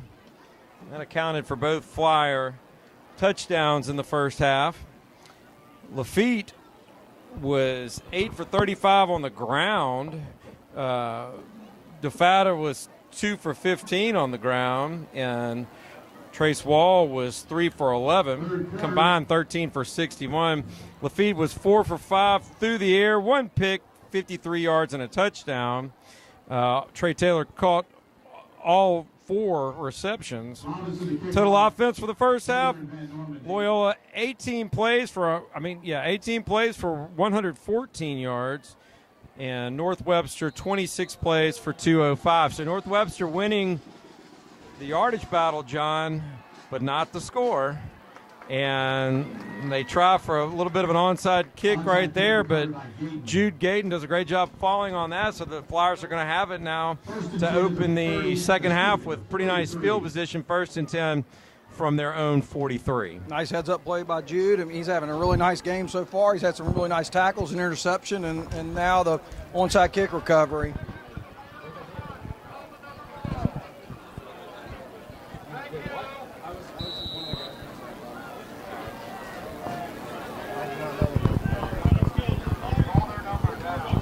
Trace Wall, first carry of the second half, picks up about 4 yards, make it 2nd and 6.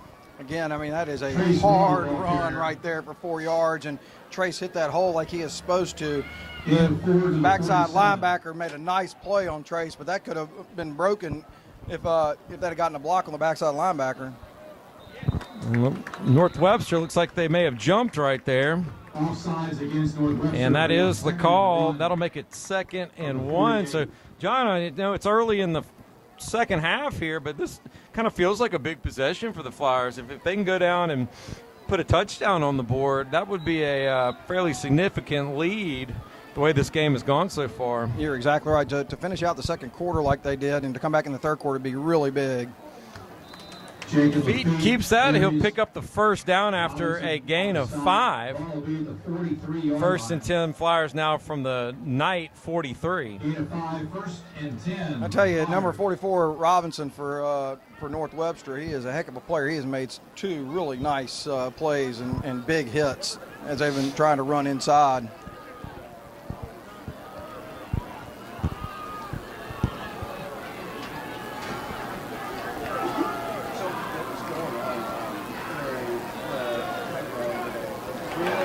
Feeds pass, complete to Trey Taylor, and he's across the end zone. Touchdown, Flyers! Jacob Lafitte to Trey Taylor for 41 yards. And the Flyers go up 23-6 early here in the third quarter. You know, again, we talked about the pass earlier where Jacob threw down to Van Norman. You have to throw to that spot, and you have to let your receiver go down and get it.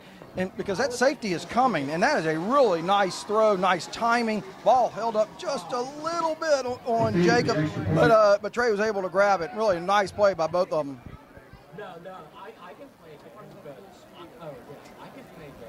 Lafitte set to attempt the extra point.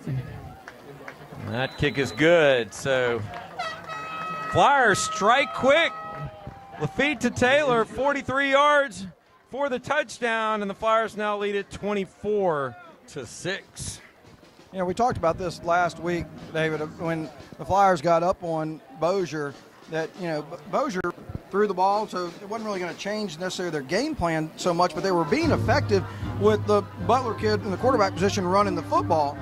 Here we have North Webster, who you know, the Flyers have hit them with 2 touchdowns in a very short period of time.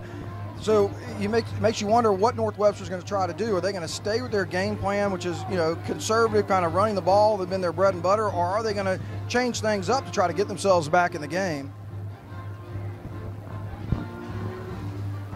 Well, we've seen already that, you know, North Webster, they probably don't want to get too carried away throwing the ball, because we've already, Gaten already picked off one there late in the second quarter that turned into a big play for the Flyers.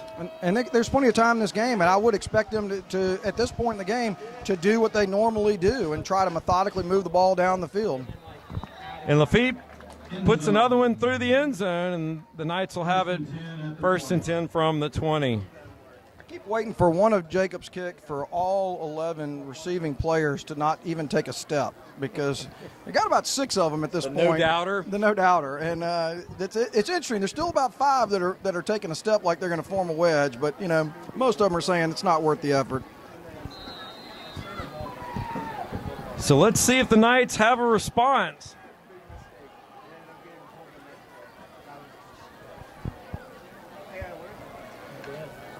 McKenzie's going to hand off to his man Stevens, and Stevens will carry it for about 6 yards up to the 26-yard line.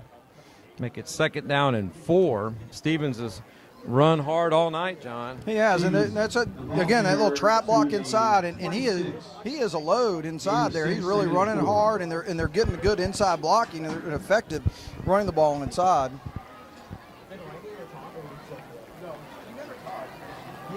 This is what happens. 3 seconds of just silence after the Again, Stevens with the carry. Again, Stevens got a big hole, and he'll take it up to the 39-yard line. That is a gain of about 13. Be good enough for a Knight 1st down. It was a really nice guard pull right there. They were able to get out on Reagan Coyle, make a nice little kick-out block right there, and allow Stevens to get up the field.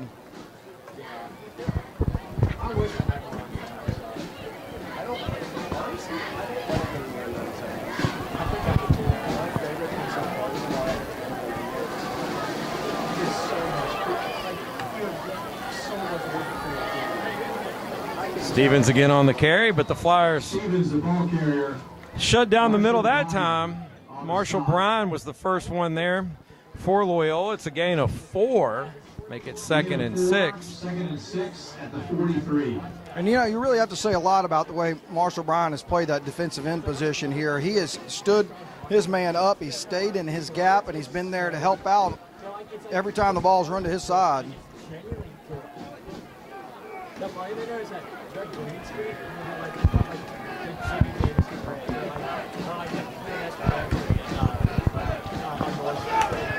Stevens going to try the left side this time, and he'll be brought down about a yard shy of the first down.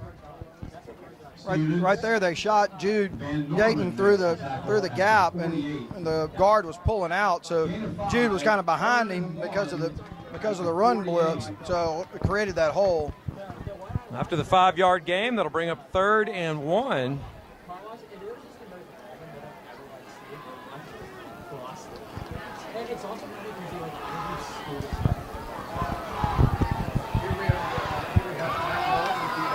McKenzie's just going to keep this one, and he'll pick up 3 yards, which is enough for the first down.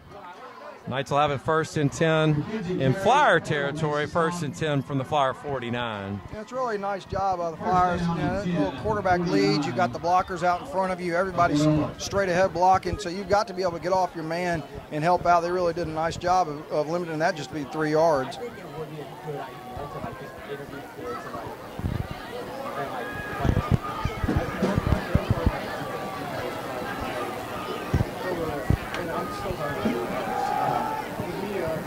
That pass is out to the flats to Stevens, and Stevens is able to turn it into about a 4-yard game. Call it 2nd and 6.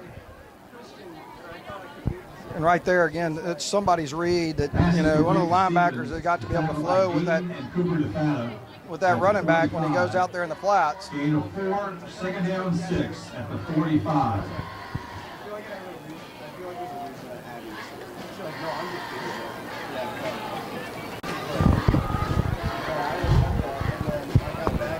You know, after a hot start, we really haven't called the name of Cooper Sanders much, John. He came out, gave the Flyers secondary a hard time early on in the game, but the Flyers seem to have made a good adjustment to slow him down. We really haven't heard from him since. Yeah, that was interesting right there.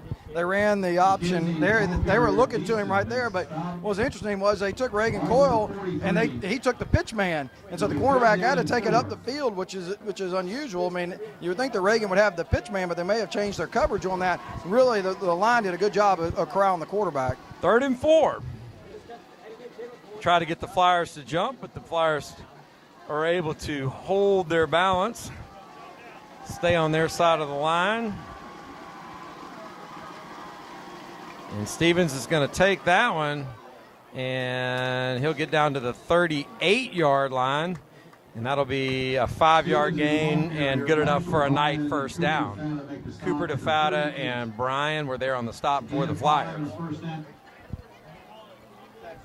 Yeah, this is what we expected North Webster to do. I mean, they're staying within their offense. You know, it may be eating up a lot of clock, but them coming down and trying to score, this is a big possession for them as well.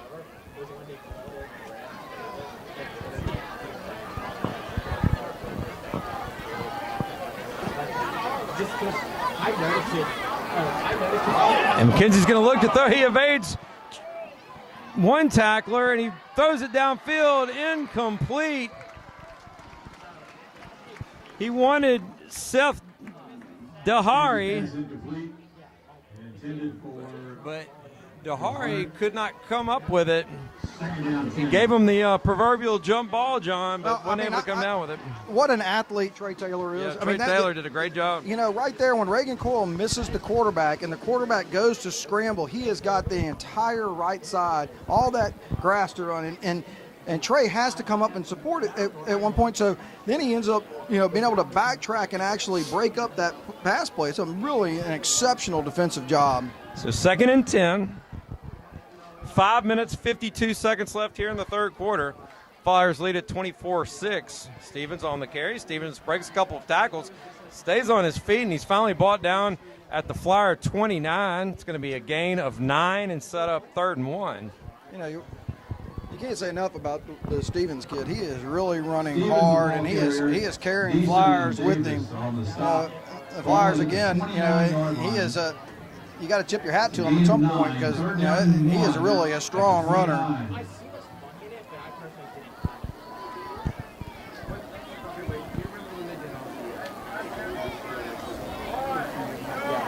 Again, Stevens on the carry, stays on his feet again. He's got great balance, but the Flyers swarm tackling that time. You said it perfectly right there, David. I mean, that is exactly right.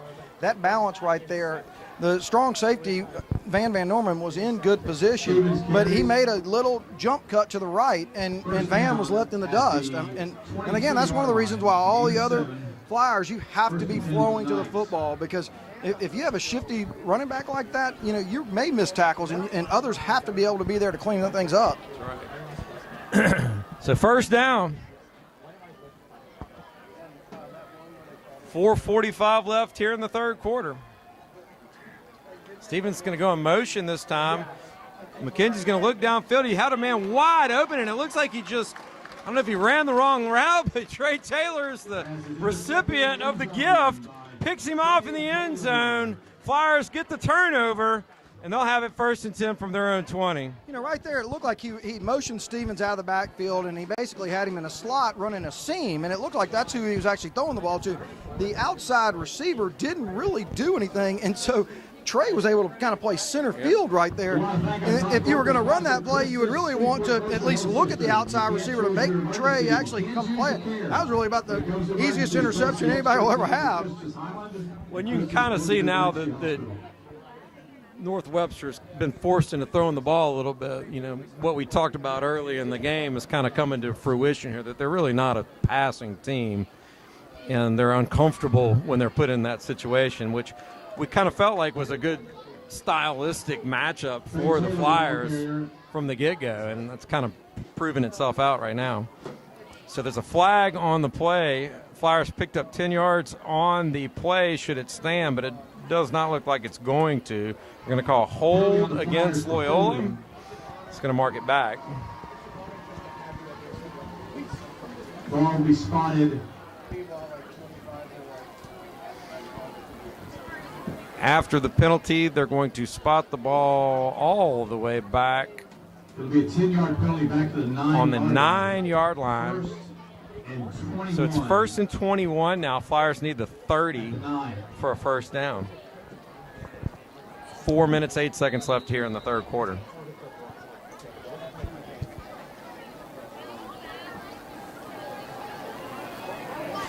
Lafitte's pass is complete. That's Van Norman on the reception. He'll run out of bounds at the 28-yard line. So they got about 19 yards without back, John, and now they've got a 3rd and 2. And really nice combination right there. They sent John on a fly pattern, cleared it out. Van on a deep out, and really had all the space that he could need. Jacob laid it out there nicely for him.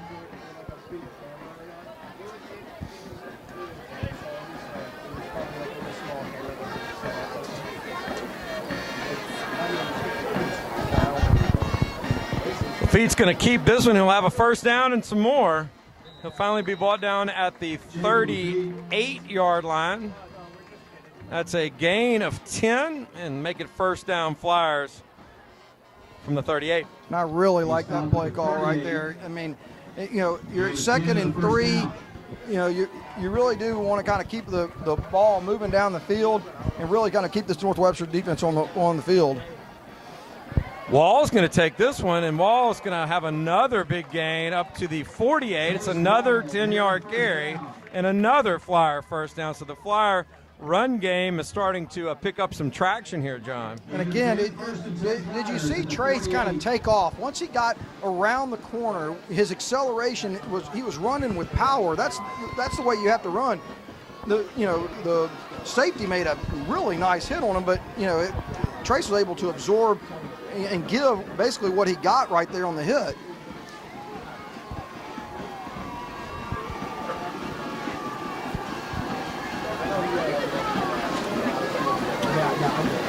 Taylor's going to come in motion. Lafitte's going to keep it. Nifty run by Lafitte. He'll carry it again all the way up to the North Webster 42. It'll be about a 9-yard game this time and set up 2nd and 1. Just like we talked about earlier in the game, it was a really nice job. They motioned Trey. Trey is the option pitch, and North Webster has such respect for that pitch that they're playing that pitch, and Jacob's able to come inside of that and find a lot of success.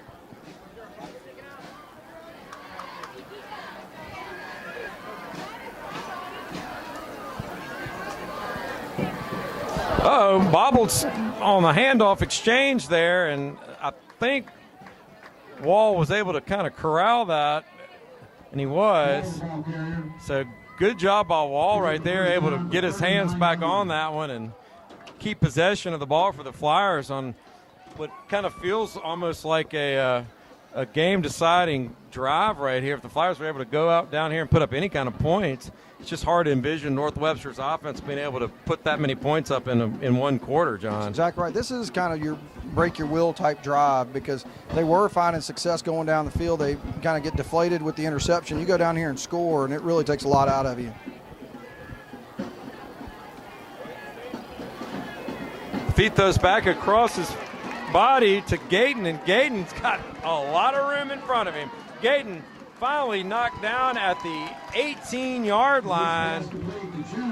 That's going to be a gain of 21 yards and a Flyer first down. I really like that play design right there. The entire North Webster defense was flowing with Jacob, and they just let Jude kind of stay there at that tight end position and throw back to him, and he had all day. Gayton's having himself a nice game tonight, John. It's not someone whose name we've called a lot over the first couple of games, but he's really kind of stepping up tonight. Everybody that they bring into it makes the defense have to play you more honest, and so you're exactly right. Watching his maturation through this season has been great. 2nd and 6. Wall with a 4-yard carry that time, so that'll make it 2nd down and 6.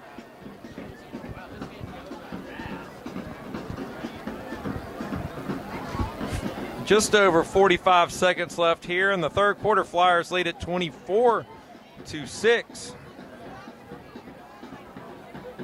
Lafitte's going to keep that one. And he lost the ball when he fell down, but he was definitely down that time, so he'll be down. Ball will stay in the Flyers' hands, and it'll be 3rd down and about 3. Yeah, it's really one of the first ones that we've seen where they weren't able to kind of get that kick-out block for Jacob. And I think Coach Green's going to be content to let this clock run on out and get to the fourth quarter. I think on 3rd and 4, it's a good time to take a break and try to figure out what your play is going to be. Absolutely. So 1 quarter left here in Messmer Stadium. Your score, Loyola 24, North Webster 6. We'll be right back. You're watching Flyer Football on LCP TV. How does your bank define local? At Home Federal, it means being here in Shreveport and Bossier since the doors opened in 1924. It means surviving and thriving alongside our customers through the good times and the bad. Since our beginning, Home Federal has been a part of Shreveport Bossier. Our roots are here. Our headquarters are here. Decisions are made here. That's how we define local. Home Federal Bank, a better way. Okay, let's move on to the artery. Perfect. What's next? A Band-Aid? Thanks, Andy. You always know just what my heart needs. The best heart care makes you feel at home. You look ready for some good news. That's why at Christus, you always know your heart's in the right place and the right hands. To learn more, visit christushealth.org/myheart.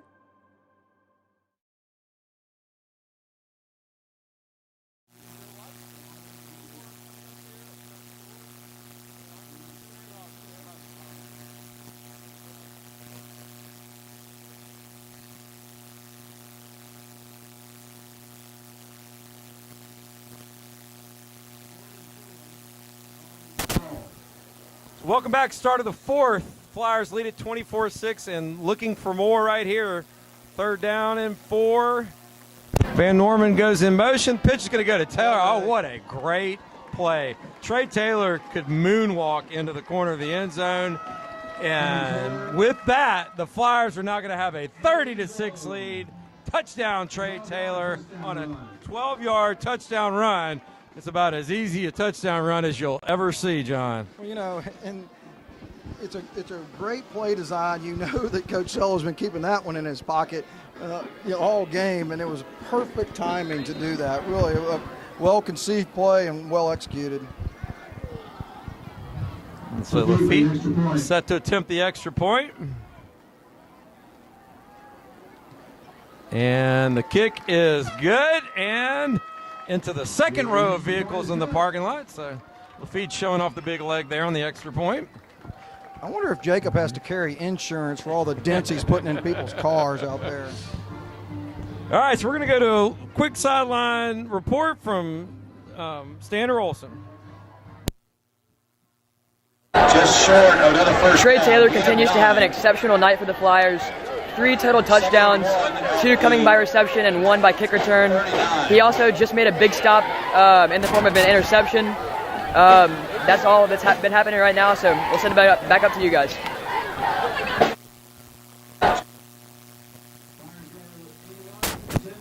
Thank you, Stander. The Flyers on an 80-yard, 10-play drive capped off by a 12-yard touchdown run by Trey Taylor, who's had himself quite the night tonight, John. 4 touchdowns, 2 receptions, a run, and a kickoff return. So Trey Taylor, if you had him on your high school fantasy team, you're looking pretty good, John.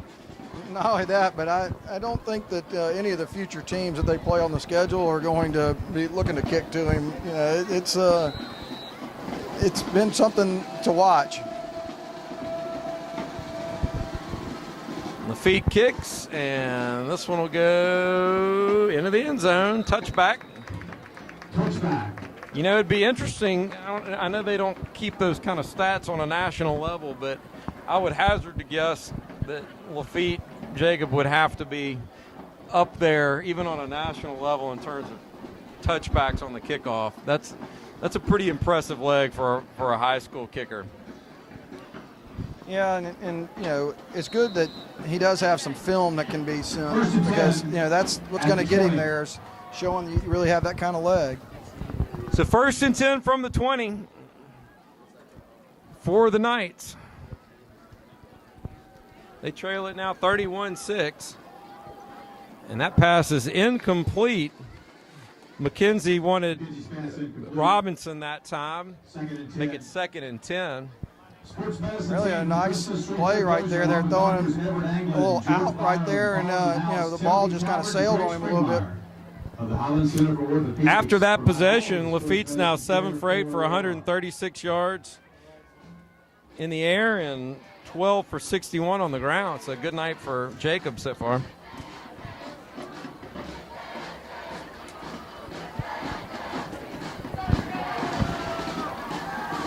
Stevens on the carry, running hard just like he has all night.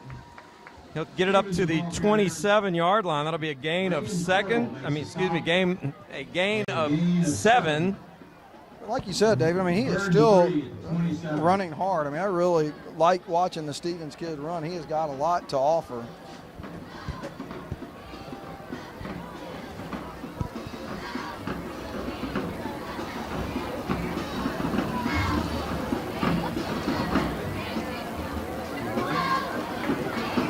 Stevens that time will get it up to about the 29-yard line, so a two-yard gain. And we're going to get a late flag right there. It's not quite a first down, it'll be 4th and 1, but let's see what the flag is. Yeah, this game has been played so clean. You don't know what's kind of going on in the trenches, but this is the first real dust-up we've seen in this game. Yeah, and we saw last week kind of a similar scenario unfold where it was a fairly clean game, and then the Bearcats decided they were going to get a little crazy in the 4th quarter over there. We'd hate to see a repeat of that.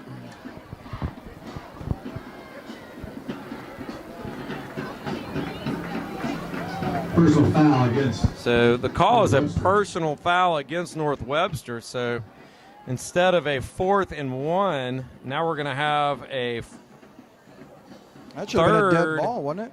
And well, we'll see. Let's see. I guess so. Yep.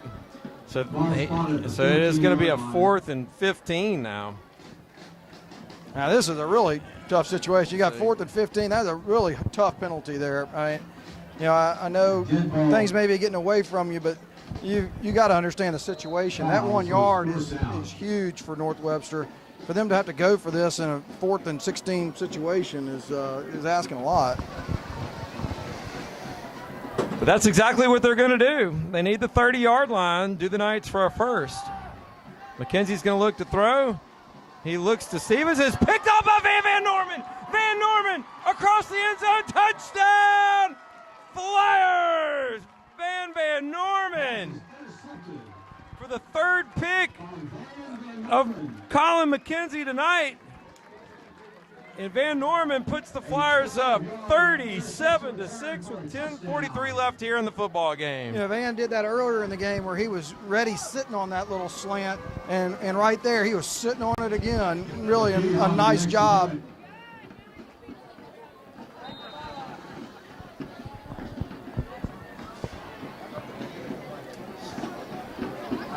So Lafitte, let's see if he's going to.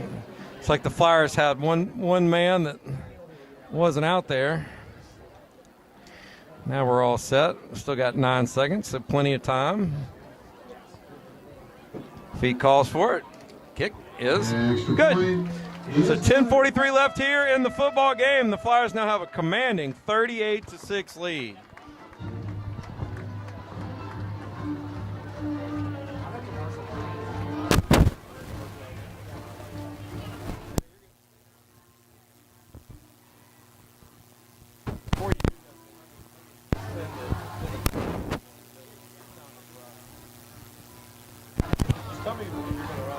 I'll send it to you.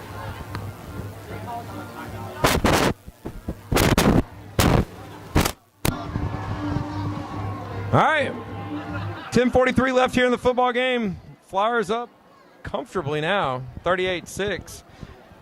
After the Van Norman interception return for a touchdown.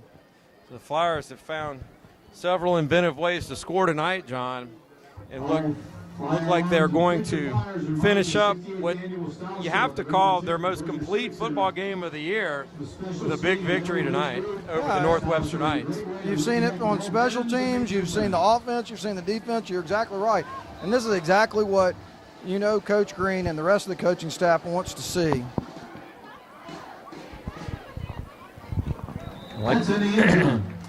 So shockingly, Jacob Lafitte drives another kick into the back of the end zone. I think we got up to about 8 or 9 right there, receiving players who did not even move when the ball was kicked.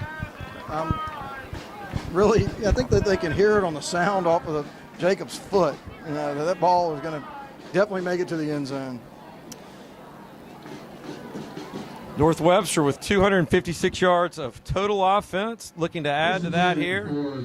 If you're the Knights, John, I mean, you know, you're just trying right now to get some positive momentum before your game next week. There's a receiver unaccounted for at the top of your screen, and McKenzie sees him. Let's see if he can connect. He can. Fortunately for the Flyers, he's going to step out of bounds, but that's just a flat-out blown coverage right there, John. I mean, you, me, and many other people in our age bracket could have completed that pass. The hard on the reception. It's a 40-yard reception, and that'll make it 1st and 10 in Flyer territory from the 40. So one thing Mike Green does not want to see happen right now is all this great momentum, all this positive play deteriorate with a lack of focus in the 4th quarter. Not that it's going to cost them a football game, but momentum's important, and playing and finishing strong is important, and I know that's what Coach Green wants to see. But you can see he took Jacob Lafitte and he took Trey Taylor out. Of course. He's giving people an opportunity to get out there, and so you got to know your position. You got to be paying attention to the game. You know, you have to be paying attention in practice all week because these opportunities can present themselves. Well, that's absolutely right, and when you're that guy that's sitting over there and you want to get onto the field, you got to come in ready to do your job. Pure and simple. Not to say, look, we don't know what happened right there, but just speaking in generalities, you got to be ready when your number's called. 1st and 10 Knights after the 5-yard run that time from the Flyer 29. 9:57 left here in the football game. McKenzie tackled by DeFatta and Hutchins at the 29. Gain of 5, 1st and 10 at the 29.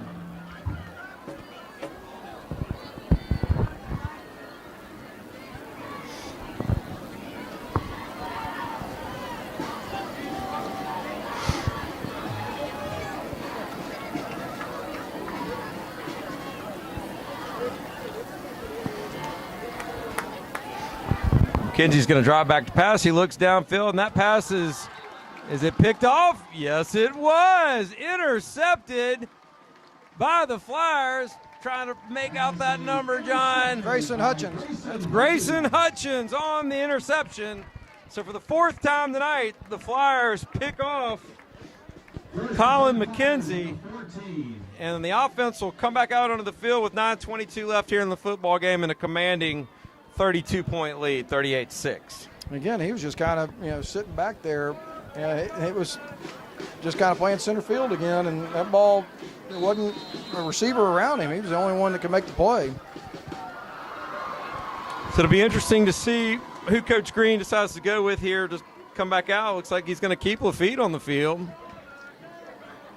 Still have Van Norman, Trey Taylor. So it looks like the ones on offense are all still pretty much out there, John.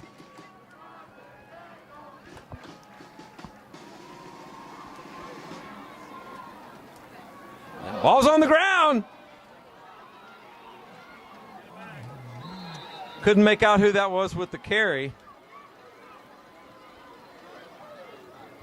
And I'm sure he's glad. That wall. He probably just assumed that I'd still not be able to make it out. But so the Flyers are going to turn it back over, and Coach Green cannot be happy about that. It's gotten a little sloppy here in the last couple of minutes for the Flyers. And as a coach, I can promise you that's not what you want to see.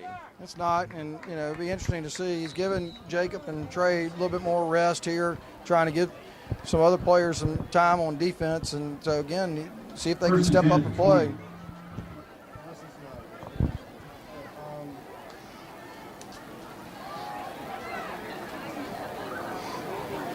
Yeah, it was in these kind of exact situations, Sean.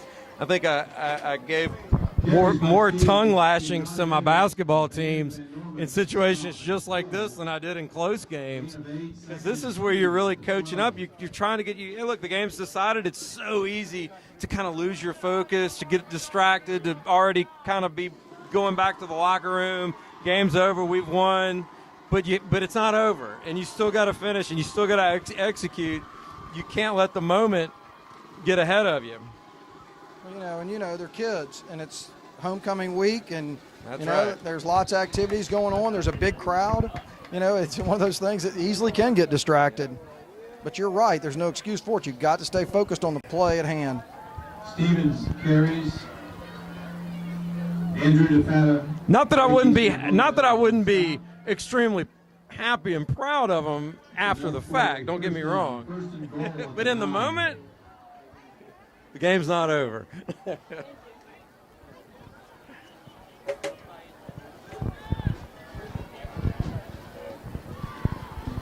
8 minutes left. McKenzie's going to keep it, run to his left, and a nice tackle that time. That was Great well job blocked by the Flyer by Van Norman, who's had a really nice night tonight himself. That was really a nicely blocked, and Van was the only one that could make that play. He really did a fantastic job of making that stop.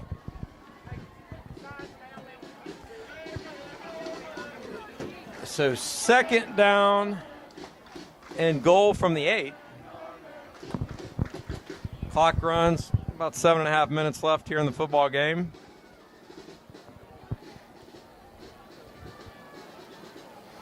Stevens on the carry. Stevens get it down to about the 3.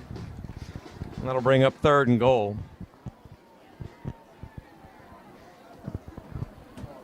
Yeah, I wouldn't doubt that North Webster would be taking a passing situation at this point. They've had limited success throwing the ball. I would imagine I would be trying to run that ball with Stevens the rest of this game. I think at this point, McKenzie's completed as many to the Flyers as he has to his own men.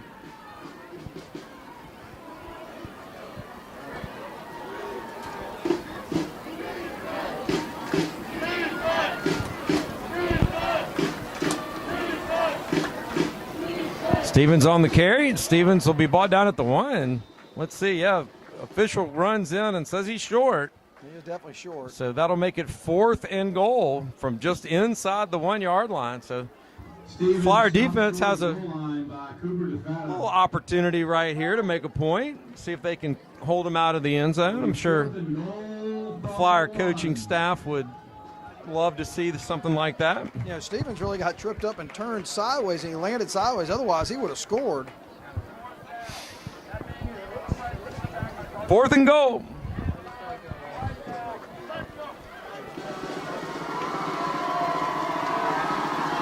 McKenzie's going to hand off to Stevens, and Stevens is going to walk in for a night touchdown. Stevens, 1-yard touchdown run. 5:54 left here in the football game.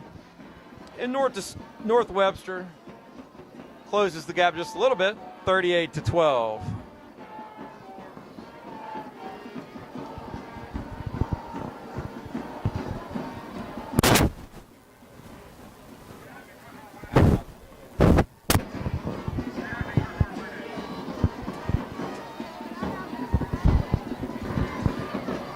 So North Webster's going to go for 2.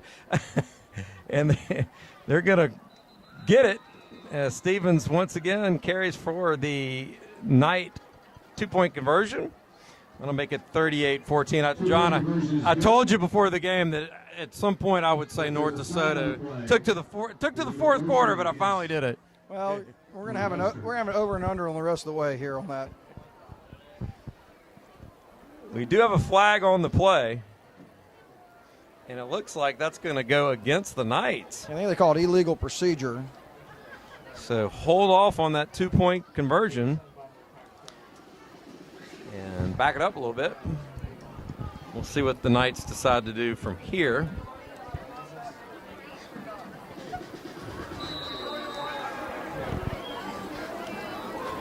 And they will once again go for 2, undeterred by the penalty yardage. Although much like many high school teams you see, we don't even know if they've got a kid that can really kick that or not. Well, yeah, they did try earlier. McKenzie's going to run right, and he had a little bit of room before the Flyer defense just completely shut it down. So conversion is no good, and the score will remain Loyola 38, North Webster 12. And we're going to go to a sideline report real quick by Stander Olson. The Flyers are firmly in control of this one. An interception by Van Norman seems to put things nearly out of reach for North Webster.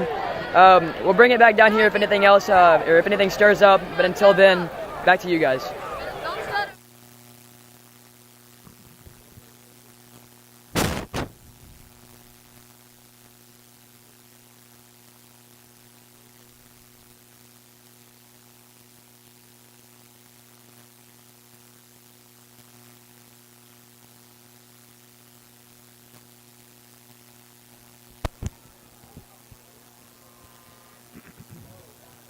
5 minutes, 54 seconds left.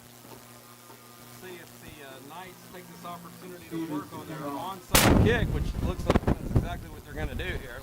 Flyers fully expecting that with all their men up, or almost all their men up.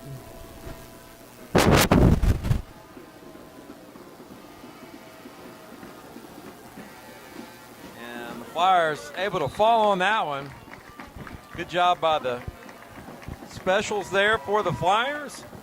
And they'll take over 1st and 10 from their own 47. Pavlik on the recovery for the Flyers. Bowman did a nice job knocking that ball down. Robert Pavlik came up and cleaned it up. Interestingly enough, the Flyers actually trail the yardage they have all game, really. Total yardage for LCP tonight, 257. Total yardage for the Knights tonight, 327. So pretty amazing, John. A 70-yard discrepancy in total yardage by the team that's down 38-12. Yeah, but, I mean, you could see they were moving the ball on the Flyers' defense.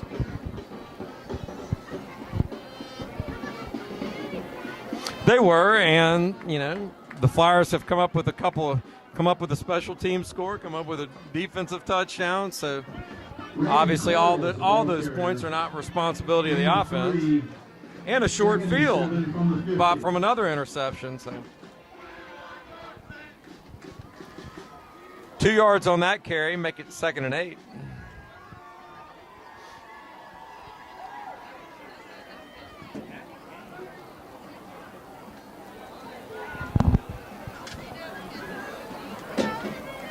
Looks like we have a new receiver in the game, Gavin Brent, at the bottom of your screen for the Flyers. And a new running back. That would be Reagan Coyle on the carry. He'd pick up a yard, make it 3rd and 6. Let's see how long it is. Yep. Oh, we're going to get a timeout by North Webster. It looked like he was sending in the mass subs there for a second, Coach Green, but instead it was a North Webster timeout. We're going to be right back. For the last 5 minutes, you're watching Flyer football on LCP TV. How does your bank define local?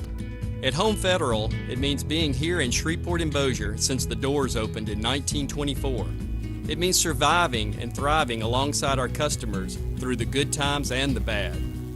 Since our beginning, Home Federal has been a part of Shreveport Bossier. Our roots are here. Our headquarters are here. Decisions are made here. That's how we define local. Home Federal Bank, a better way.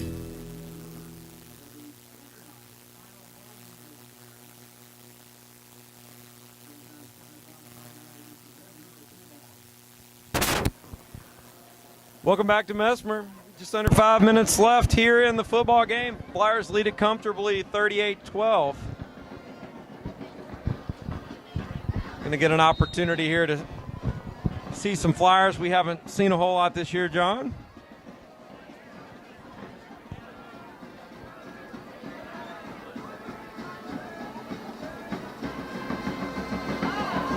Handoff that time to Van Norman on the jet. And Van Norman couldn't hold on to it. We've had 2 or 3 of those kind of fumbled exchanges, John. I don't know if it's ball's a little slippery down there tonight or what's going on, but the Flyers seem to have, second half especially, have had kind of a hard time hanging on to the football. Yeah, that'll show itself in game film, so, you know. I'm sure there'll be a little. You think that'll give Coach Green something to talk about? Absolutely. Looks like we're going to get another timeout here. You know, North Webster's, you know, I think using up their timeouts to just get whatever possessions they can get. So, and they're not just conceding this. Nor should they. I mean, you know, honestly, this is really the most lopsided game that these two teams have played since they've been in the district together. Almost all of the other games throughout the years have been very competitive, and the one-loss record is pretty close to even, really. There's really only been one win, I think it was 2 years ago by Loyola, that was by more than a couple of touchdowns. Other than that, they've all been real barn burners. So it does come as a little bit of a surprise, honestly, to see Loyola, a good surprise if you're a Flyer fan, but to see Loyola dominating in the way that they have tonight. Well, here's Jacob Lafitte back to punt. Lafitte to punt. So we're going to get to see the leg one more time, but in a punting capacity. And look at that. My goodness. Feet all the way down to the 9-yard line. And Flyer special teams will do their job and stop the Knights there at the 23. And that's where they'll have it 1st and 10. I believe that was a 44-yard punt in the air. That was a really nice punt. Not only was it 44 yards, but obviously we don't have a stopwatch up here, but that had to have pretty significant hang time. Tell you what, if you're a major college and you're looking for a kicking specialist, First and 10 by Webster. you see some of this game film, you've got to be intrigued by Jacob.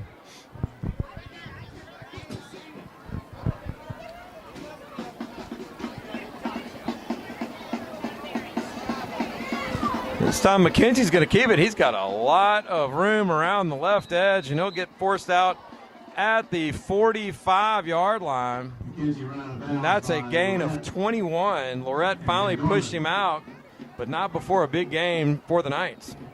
Again, that's one of those situations, you know, you've got to know your responsibility. The quarterback has to be covered in that position.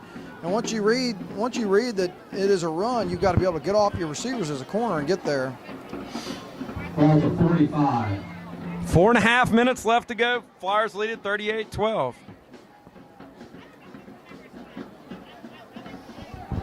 McKenzie rolls right this time, looks downfield. He wants to throw it. He just under too much pressure that time. Just couldn't quite get it off.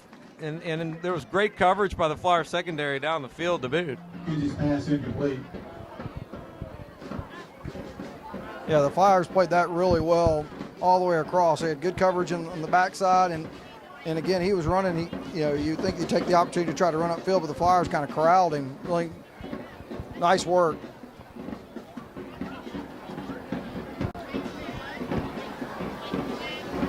So 2nd and 10.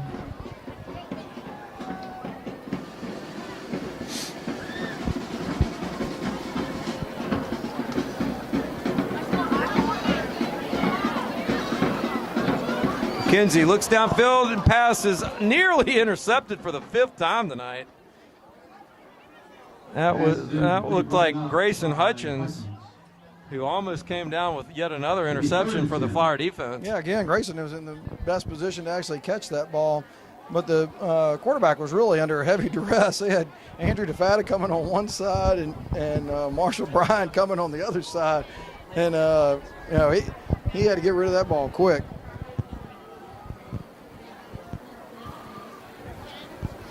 So 3rd and 10 for the Knights. McKenzie to Stevens. Stevens, a lot of space, and he's a hard runner. Stevens doesn't want to go down, and he won't until he gets to the Loyola 38-yard line. That's a gain of 17 and good for a Knight first down. Lafitte finally brought him down, but not before the big game. You know, and the Flyers are only rushing 3 now and dropping 8. Again, you got to know what your responsibilities are in these defenses, because that kind of play shouldn't happen if you don't have that many people coming up the field. McKenzie fires downfield, and again, that should have been intercepted. That was Reagan Coyle who had it just hit him right and squarely in the hands, and he just couldn't hang on. Yeah, that's back-to-back, potential interceptions for the Flyers. Good news is he was in the perfect position doing his job and good coverage. That is exactly right.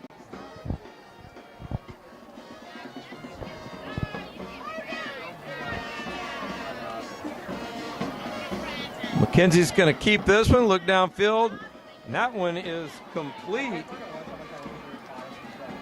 Big number 44, Jalarian Robinson that time.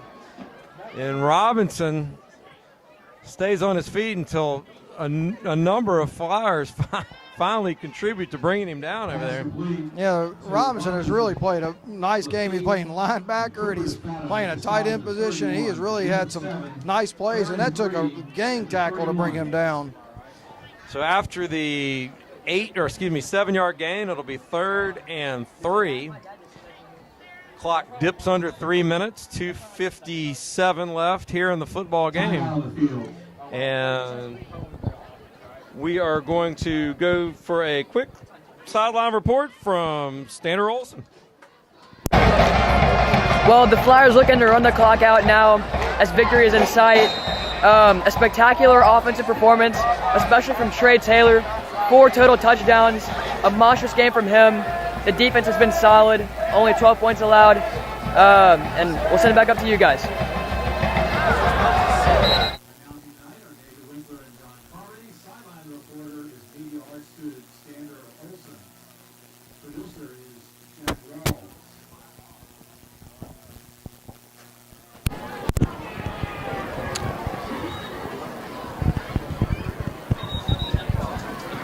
All right.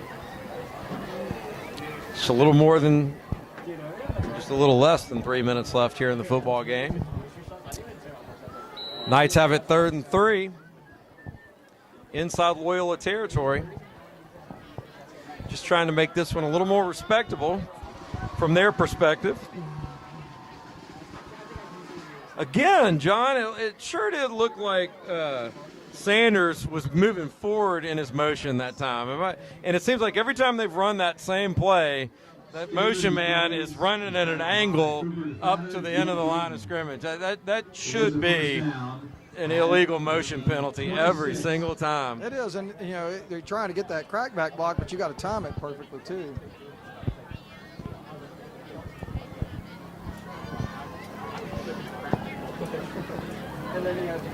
McKenzie fires incomplete. He wanted Greg Davis. Make it 2nd and 10. Van Norman there on the coverage. Really nice job of Van backing off in that zone. They were looking initially for the running back out of the backfield in the flats, and then he saw, you know, he didn't really have anything, and so he's looking upfield, and so Van had to drop back and knock that down. Nice job.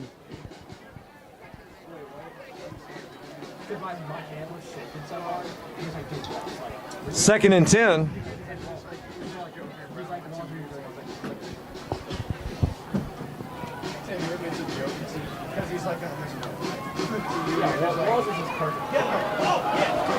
And that play is going absolutely nowhere.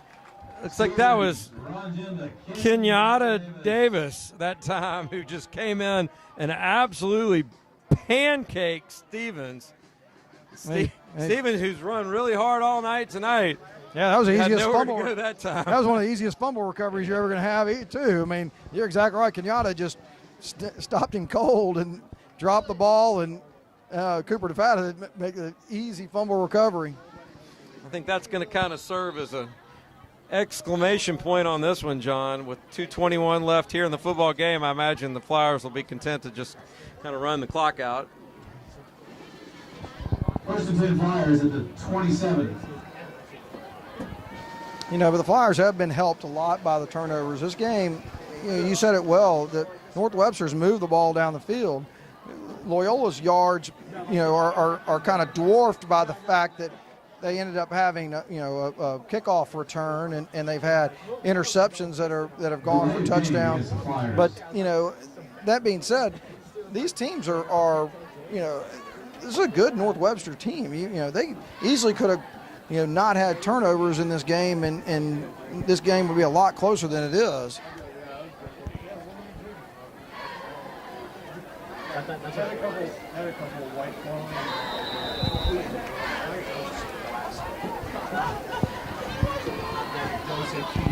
So 3 yards on the carry that time by Reagan Coyle. Excuse me, they said that he lost 3 yards. My bad. Now they had to delay a game, okay. So he did actually gain a couple yards on that play. Sorry, the chain crew over there was confusing me. 2nd and 13. 2nd and 13 now.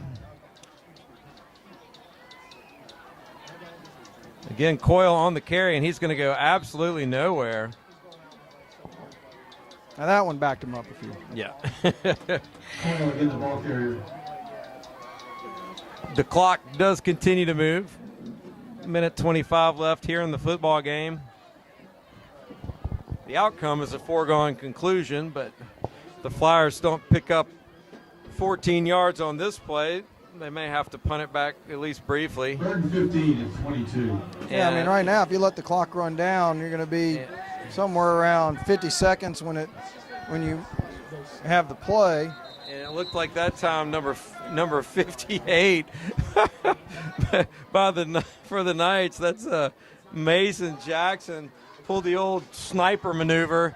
He went down like there was a sniper somewhere in the stadium, and when he realized it really didn't matter, he hopped right back up and ran off the sideline. Get that extra time out.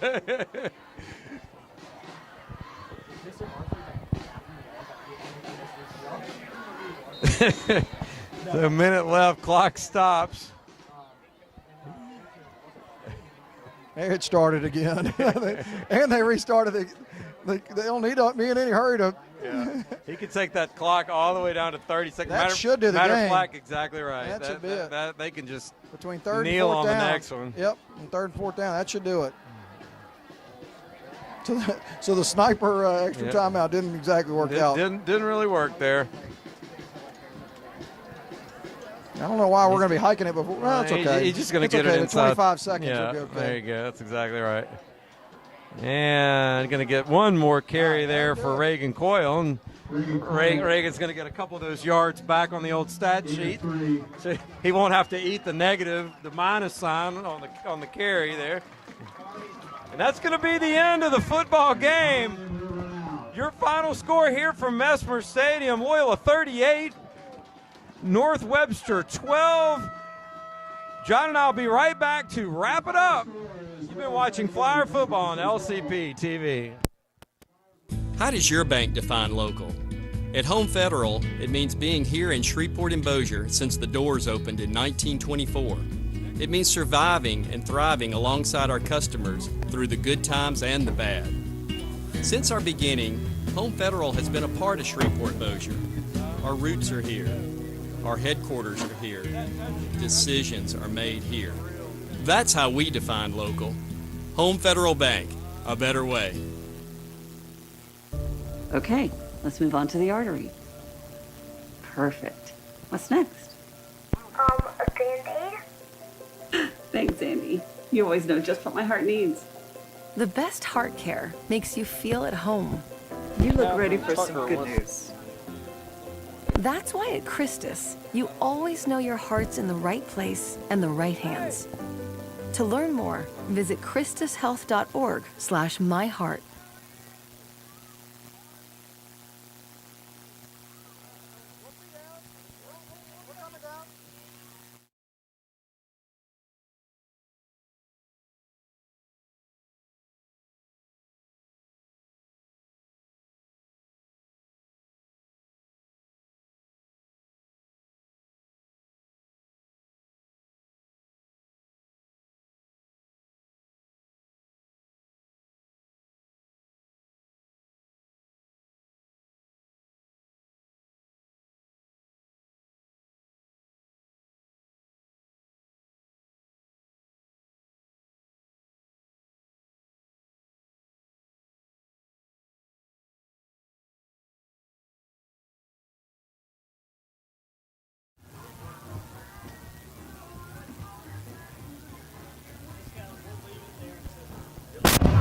All right, welcome back to Messmer Stadium. Your final here in what was a big win for the Flyers, 38-12 over the North Webster Knights. John, I don't know what else you can say other than this was almost certainly the most complete game that the Flyers have played so far this year. Offense, defense, special teams. It was all kind of humming tonight for the Flyers. You know, one of the interesting things is they started the season, you really don't know what you have. And there are only maybe 6, 7, 8 seniors on this team. So, you know, we talked in the early games about guys that had to step up and play, especially freshmen, some sophomores. And you've seen that happen throughout the season. And so what we've seen in the last couple of weeks is a team that is becoming more complete. We have players that are playing. It's not just about Trey. It's not just about Jacob. There are other kids who are really getting involved. You can't say enough about what Van Norman's meant to the team throughout the season, but those are the senior leaderships. But watching Jude Gayton have a fantastic game tonight. Reagan Coyle has played well. Cooper DeFata has played well at that middle linebacker position. Andrew DeFata at that defensive end position. You can see they are getting the pieces together. And at this point in the season, I mean, to be 5-3, I don't know that, you know, starting the season, you know, Green having 1 month to kind of prepare to take on the job and get it, that people would have put them in a 5-3 situation at this point, and, 3-0 in district. And so you have one district game left against Mansfield, and Mansfield is absolutely no slouch. It is going to be a really tough game. And as you alluded to earlier, the Red River game is going to be a very competitive game. So they have 2 more games to really get to look and see how good they are before they get to division play. That's right, John. I'm glad you mentioned the Red River game. That's going to be our next broadcast. We'll come to you for the 3rd week in a row after a 5-week layoff. We're giving you action fast and furious here at Mesmer Stadium. Next week, Red River in a non-district game and what will be an absolute shootout, I promise you. If you want to see high-paced, back-and-forth high school football, you make sure you tune in next week to see what should be probably the most thrilling up-and-down game the Flyers will play all year against a very good Red River team. So that's the next time we'll see you. One more time, right here, Flyers win tonight on homecoming, 38-12 over the North Webster Knights, and move to 3-0 in District 1-3A. My name is David Winkler. For John Carmody, for Stander Olson, thank you for watching tonight. We'll see you again in a week. You've been watching Flyer football on LCP TV.